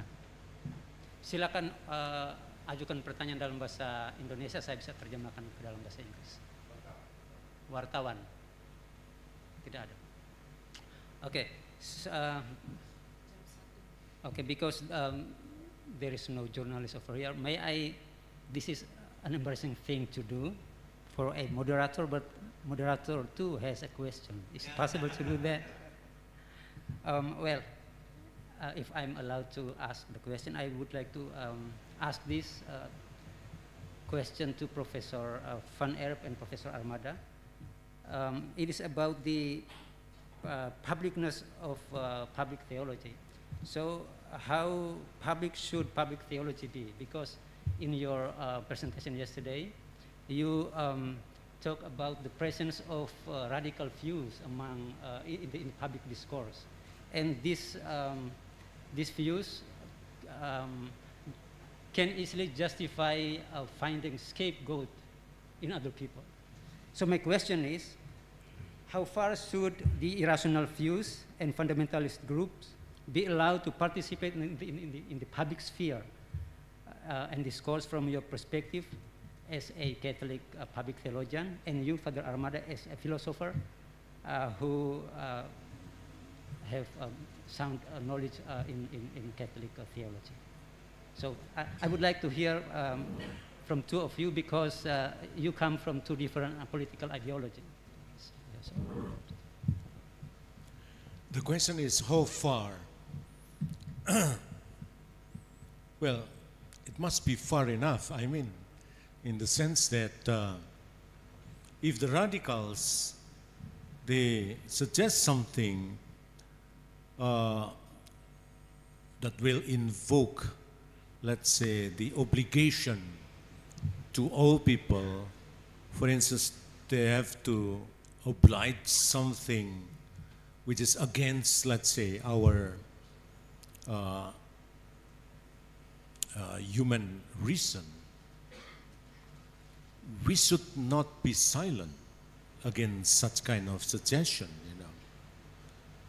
If, for instance, radicals, they, again, in our own experience in the context of the Indonesia, because sometimes in some other places, they also intervene to forbid, to deny, let's say, the other religious persons doing prayer in the houses, etc., etc. We have to be bravely enough to negotiate this, that this is against our own constitution. So that's why then we should not be silent. I guess when you do the so-called public theology, when you are not silent, you are not silent, seeing, let's say, something in the society against our hati nurani, conscience. Yeah. Thank you. Thank you very much. Your question is about the publicness of public theology, but you phrased it through a question about radicality and fundamentalism. Yeah. Yes, so thank you for that. Well, we have quite a bit of that. A few remarks, because that's a very complex and very serious question. The words radical and fundamentalist you can manipulate these terms, right? There's a certain radicality in Christianity that we should be proud of, I think. So that in that sense, radical means something good. And of course, there are also instances that the term radical means something quite harmful and violent. So that's one first remark. We need to be very careful with these statements. I do think that radicalism and fundamentalism are harmful, and we need to prevent society against these phenomena. And there are people in liberals, that's my context, in liberal societies that say everything should be said, everything should be allowed until you become actually violent. But certain language and a certain way of manipulating media and using propaganda can also be very harmful and can lead to consequences that, despite the fact that people have the right to speak out, even though they're very radical or what they're saying is based on fundamentalist principles, they should be able to say it. Well, yes, as a principle, as an abstract principle, this is absolutely correct, but we should be very wary of the consequences as well. What does it lead to? Now, so we have laws against racism, against discrimination, against sexism, against certain types of behavior, against hate speech, and we need these laws. They need to be polished and tweaked and changed as well, but we need these laws in order to prevent the harmful consequences of radicality and fundamentalism. So that is my standpoint. It's not very clear because you need to look at it from instance to instance, right? You need to look at the concrete examples and then talk to one another and say, like, what is allowed and not? What is crossing the limit and what is before the limit, and how do we define our limits? So that's a societal public conversation that we need to have. Now, the rationality of public theology, how does that come in? Well, another first remark is we cannot purify the rationality of theological language from other elements than rationality alone. This is the paradox. Our rationality is filled with emotions, with anger, with responses to others, with our histories, our traditions, with our bodies, with who we are fully. And so rationality can never be reduced to pure reason. You're a philosopher. Now you can tell I'm not a Kantian. So it is always a complexity of things, and we need to be aware of it. So certain emotions, certain types of radicality, certain types of fundamental principles based on which we say yes or no, or this is not negotiable for me. We have these things. Everybody of us, we have non-negotiable principles. And so we'd say dialogue, but there are certain things we don't want to dialogue about because we're absolutely sure of them, or there's something in our bodies that resist anything else. And all this is part of the rationality of public theology as well. So again, as theologians, as public theologians, we need to be very self-critical when we say, I do it too, I use the word rational, and I think we should be rational as theologians. It's what we do. It's the method that we have. It's the game that we play. But then that's where the discussion starts. What do we mean by rationality? That's the philosophical question. What do we mean by rationality? And then it gets very, very complex. And we need to do justice to that complexity in order to be good public theologians. So that's only a start of the answer to your question. But it tells you that there is no clean cut. That we cannot make clean-cut differences between what is rational and what is emotional, or what is fundamental and what is not fundamentalist, etc. I mean, you need to look at it concretely in the situation, in the context, and then you can still be a philosopher, and you can still use abstract terms, and you can still use your theologies in order to address this concrete situation. But it's always about the relationship, right? Theology is always about situations, but we use the language of scripture and tradition and philosophy and theology in order to address these situations. And so it's ongoing. Thank you very much for the answers, Professor. So the organizing committee gave us time until 1:15. So I think we can have one question only. So, Father Amandus. Thank you very much. I was a journalist for 9 years, so I think that I can stand here on behalf of the absent journalists. In my opinion, if we want to build public theology in Indonesia, we have also focused on these fundamental things. The first is how to increase the political consciousness of people. And the second, how to create a populist economic mode. The third, how to bear a Christian leader from grassroots. And the fourth is how to create democracy from the grassroots and empowering civil society. How public theology contribute to these fundamental things. I need your simple contribution. Thank you. To whom do you like your answer to For your all of question them. to be? Okay. Ibu Mary. Yeah. Oh. So there were politics, economics, economic change, Christian leadership, civil society.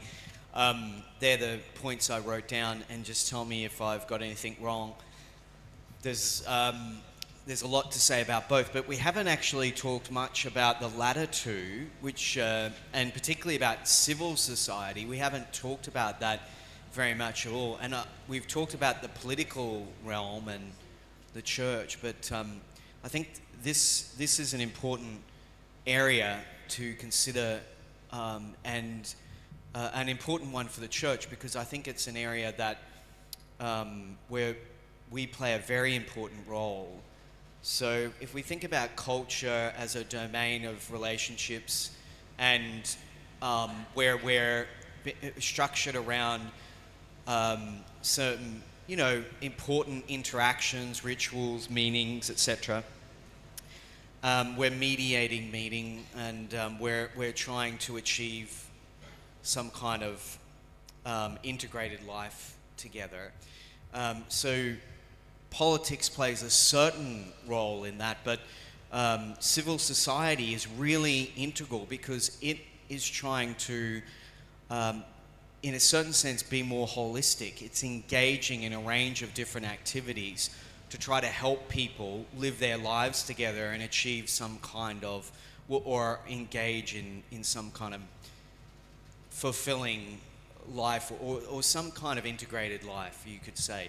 So civil society is really important, and in the West, we've lost a lot of our civil society institutions, our mediating institutions, in part because the state has taken over a lot of them, but also because the rapid rise of individualism has left people not joining associations, not joining communities and groups, distrusting authority, distrusting other people. And that's a really unhealthy place to be. And I think part of the reason why we're having such bad problems with polarization, because people can't find ways in which to engage in holistic relationships, forms of meaning, community life together. And oftentimes, certain type of religious groups or political groups will fill the gap. Political movements or more extreme religious groups will fill the gaps. You could see that in the rise of radicalism, of militant jihadism and political Islam. There were prior movements that led to the build-up that filled gaps in civil society. And I think that's where the church plays an important role. So where's theology and all that? And we need to think very carefully about what kind of vision, like I talked about before, what kind of theological vision and perspective, forms of spiritual discernment and growth and practice do we want to contribute to the realm of civil society, because that's an area where we can make such huge contributions, I think. Yes. Father Amandus, I agree with you that in Indonesia, especially here in East Nusa Tenggara, we still have the challenge of reclaiming the substantial meaning of politics, because for many years politics become really negative. The way people get to power and make use of power that they have is something that really in really corruptive way. We start to have 10 years ago very enthusiastic about having new president. Jokowi is us, we are Jokowi, something like that. But after 10 years, what we have, and I agree with you that political education is very important. That should also be part of our public theology in our context. How we as universities, but also as church, contributing to political education to talk about politic consciousness. And the issue of develop leadership from the grassroots is something that important, but also for me, the importance of having accountability. Otherwise, we will make a good leaders become monster without accountability. We learn that power tends to corrupt, and what kind of involvement that we should have in this kind of situation. Now, next month, we will have the election for our district and provincial government. And what I learned so far is that it is not that we try to have good candidates and elect the best one, but also how to engage from theologically also with them, because especially in our context, lots of the leaders are members of our church. So not just let them lead the society in bad way, but how to engage, that is also a challenge for us. For me, I learned that actually besides protest, besides demonstration, we need also to pay visit to them. Just simple things. Ask them to pray together. Tell them our concern. They will need it. I think that is also a part of public theology that we need to contribute for the life of our society. So spirituality is not only for theologians, but also for the politicians, especially who are member of the church. Thank you. Terima kasih. Thank you very much, Ibu Mary Kolimon. Now it is already 1:16, and this is the time that the committee tolerate of us. So I think we have to bring this session to an end. And we have had so much food for thought since morning, and I don't provide summary of them because it is too rich. So, but I can, on behalf of all the participants, I would like to thank the 4 keynote speakers of ours for their willingness and generosity in sharing their ideas and knowledge about public theology with us. And I think it has been a long day. I think we should call it a day. And I would like to invite all the keynote speakers to return to their former seats. Thank you very much.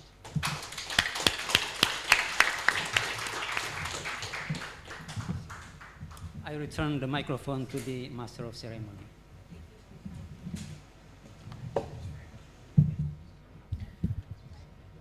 Once again, thank you so much for the moderator and all of the keynote speakers. Now I would like to express my sincere appreciation for your participations in today's panel discussions and all of the audience. Thank you so much. Your engagements has contributed significantly to our collective understanding. Thank you once again.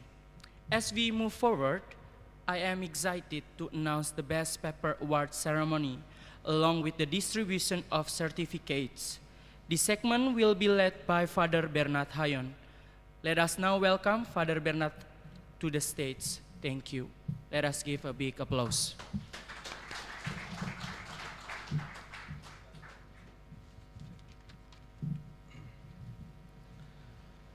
Ladies and gentlemen, since some of our presenters of the group discussion will not join our closing ceremony tonight, we decided to announce the 5 best papers right now.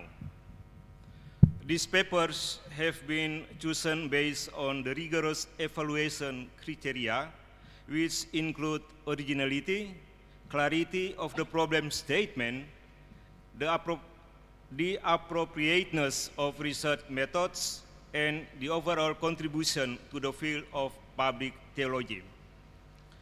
So, ranked 5th is paper entitled Christian Religious Education in the Public Sphere, an invitational approach to embrace each other in the pluralistic society of Indonesia by Jennifer Frosi Perieli Wower from Duta Wacana Christian University, Yogyakarta.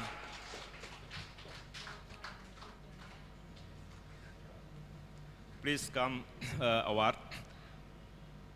The rank 4 is paper entitled Doing a Feminist Theology from Intermediate Space, Exploring the Method of an Indonesian Feminist Public Theology on Past Human Rights Violation by Mary Kolimon from Arta Wacana Christian University. Please, Ibu Mary, come forward.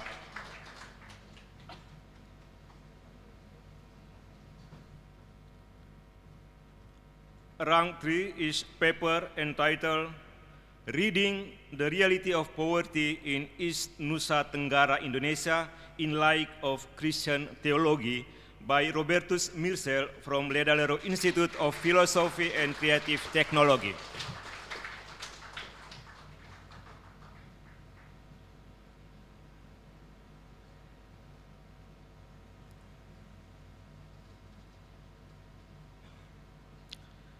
Rank 2 is paper entitled Freedom of Religion or Belief in Indonesia, Charles Taylor's Third Secularism, and the Inclusion of Non-Believers in a God-Fearing State by Otto Gusti Madung from Ledalero Institute of Philosophy.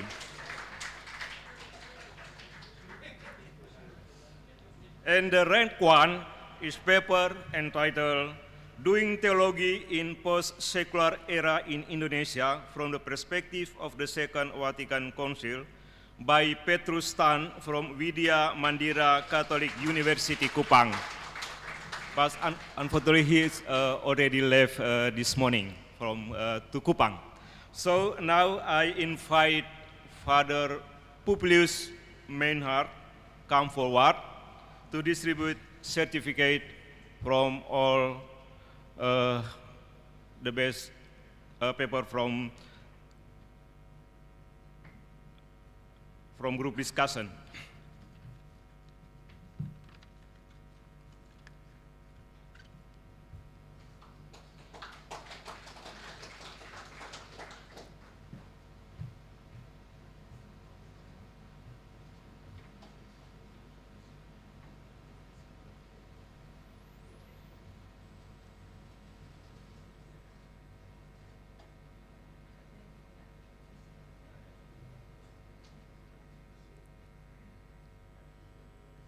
Okay, let us give a big applause for them. Okay, thank you. You can take. Okay, now you go back.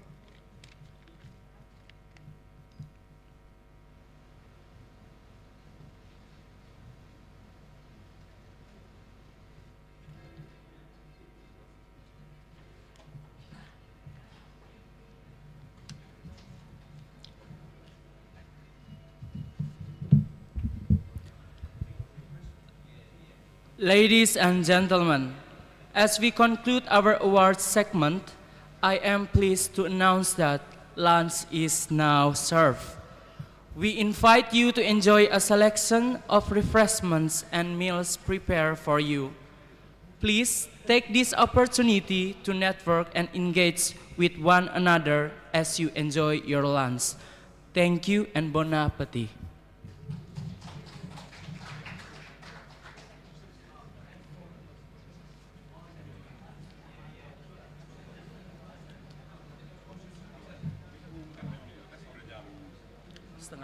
Setengah lima itu misa dan dilanjutkan dengan closing ceremony.